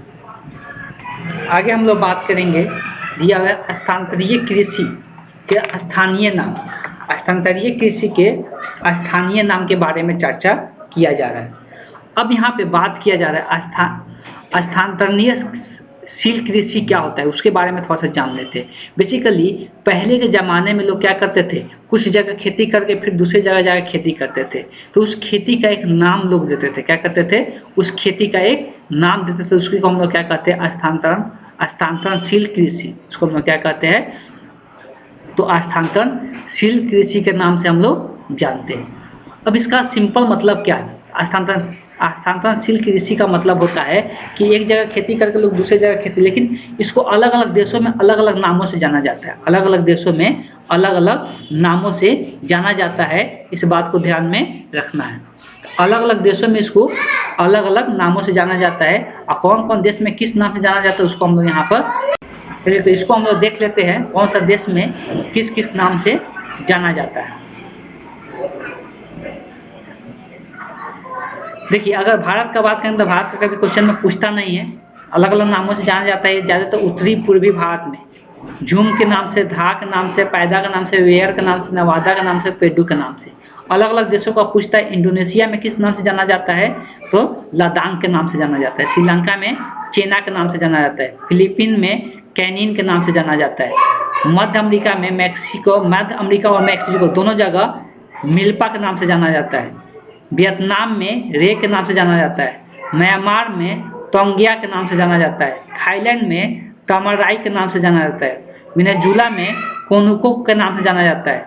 ब्राज़ील में रोका के नाम से जाना जाता है। और मध्य अफ्रीका में मोलोसे के नाम से जाना जाता है। अब इस तरह से हम लोग इसको मैच करेंगे तो देखेंगे कि चेना दिया है, तो चेना हम लोग देख सकते हैं चेना किसका कहाँ का कंट्री से नाम जाना जाता है। चेना जो है वो श्रीलंका में बोला जाता है। कहाँ पे बोला जाता है? श्रीलंका में बोला जाता है, इसलिए पहला ऑप्शन पर इनकरेक्ट हो गया। मिल्पा का बात करेंगे तो मिल्पा भी हम लोग कहाँ पे पाया जाता है? ये मध्य अमेरिका में पाया जाता है। कहाँ पे पाया जाता है? ये मध्य अमेरिका में पाया जाता है या मैक्सिको में पाया जाता है? मध्य अमेरिका में पाया जाता है, यह मैक्सिको में, टेबल में देख सकते हैं। लद्दाख का बात करेंगे तो लद्दाख जो है वो कहाँ पे पाया जाता है? तो इंडोनेशिया में, मलेशिया में नहीं, किस में पाया जाता है? इंडोनेशिया में पाया जाता है। ये इंडोनेशिया में जाना जाता है लद्दाख के नाम से, इंडोनेशिया में जाना जाता है। तो इस तरह से इसका सारा ऑप्शन इनकरेक्ट है, इसलिए करेक्ट ऑप्शन कौन सा हो जाएगा? उपयुक्त में से कोई नहीं। तो इसका आंसर हो जाएगा उपयुक्त में से। चलिए आज का अब ये लास्ट क्वेश्चन होगा, इसी के साथ पूरे ये सेशन कंप्लीट होगा। हम लोग लास्ट क्वेश्चन देख लेते हैं। लास्ट क्वेश्चन है, निम्नलिखित कथनों में से कौन सा सही है? देखिए बात किया जा रहा है कि अब कुछ कथन दिया हुआ है, उसको हम लोग देखने वाले। पहले बात किया जा रहा है किसके बारे में? तो डॉक्टर राजेंद्र प्रसाद द्वारा कौन सा बुक को लिखा गया है? किसके द्वारा? डॉक्टर राजेंद्र प्रसाद, इनके द्वारा कौन कौन सा बुक लिखा गया है उसके बारे में बात हो रहा है। 2-4 बुक का हम लोग नाम याद रखेंगे। बापू के कदमों में बापू, तो एक इनके द्वारा बुक लिखा गया है बापू के, सब नोट डाउन कर लेना है। कदमों में जो इम्पोर्टेंट नाम है उसको हम लोग सिर्फ लिख रहे हैं, बाबू। दूसरा एक और बुक ये लिखे है इंडिया डिविडेंड, इंडिया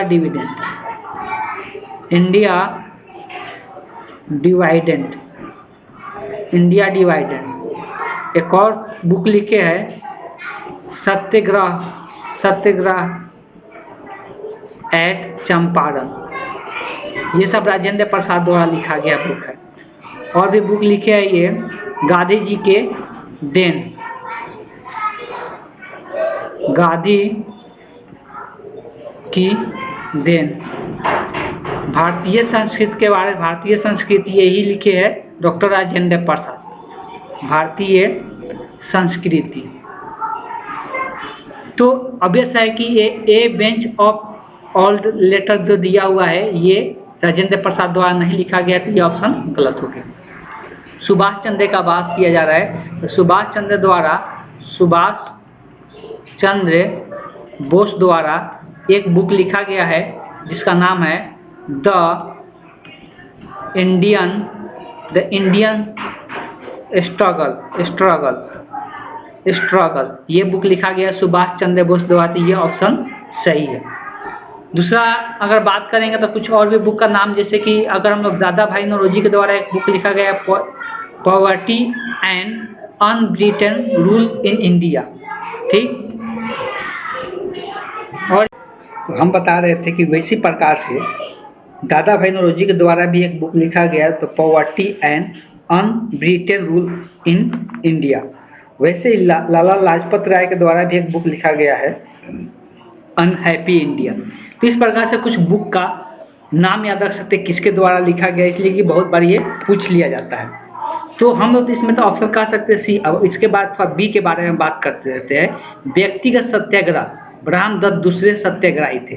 देखो व्यक्तिगत सत्याग्रह शुरू किया गया था, ये कब का बात है? इसको दिल्ली चलो आंदोलन भी कहते हैं। इसको हम लोग व्यक्तिगत सत्याग्रह को हम लोग दिल्ली चलो आंदोलन भी कहते हैं। व्यक्तिगत सत्याग्रह, इसको हम लोग दिल्ली चलो आंदोलन भी कहते हैं। इसका शुरुआत ये कब किया गया था? तो वायसराय एक थे, वायसराय लिन लिथगो द्वारा घोषणा किया गया था कि भारत का अब देखो इसका कर दिया था, ये जो वायसराय था ये बिना भारतीय से इजाज़त लिए ये घोषणा कर दिया कि द्वितीय विश्व युद्ध में भारत शामिल होगा। तो इसके कारण गांधी जी के द्वारा क्या किया गया? व्यक्तिगत सत्याग्रह शुरू किया गया। और इस सत्याग्रह का होने के पहले डिसाइड कर लिया गया था कि इसमें नाम दे दिया गया पहला सत्याग्रही कौन होगा और दूसरा सत्याग्रही कौन होगा, तीसरा सत्याग्रही कौन होगा। तो पहला सत्याग्रही के रूप में नाम दिया गया किन का? एक नंबर में नाम दिया गया विनोबा भावे। पहला सत्याग्रही के रूप में किनका नाम दिया गया? विनोबा भावे।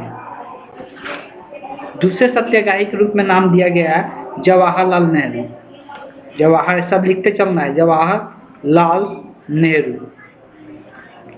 और तीसरे सत्याग्रही के रूप में यहाँ पे लिख देते हैं, नाम दिया गया ब्रह्मदत्त। ब्रह्मदत्त। तो इसमें पूछा है कि इसमें व्यक्तिगत सत्याग्रह में ब्रह्मदत्त को दूसरे सत्याग्रही बोला गया, लेकिन वो कितना नंबर पे है? तीसरे नंबर पे है, इसलिए ये भी ऑप्शन गलत हो जाएगा और इसका करेक्ट ऑप्शन क्या हो जाएगा? Option see the correct option. तो इस तरह से हम लोगों ने टोटल 35 क्वेश्चन किए और ये मिक्स क्वेश्चन था। इसी प्रकार से आप लोगों को बहुत सारे वीडियो मिलने वाले हैं मिक्स क्वेश्चन का ही।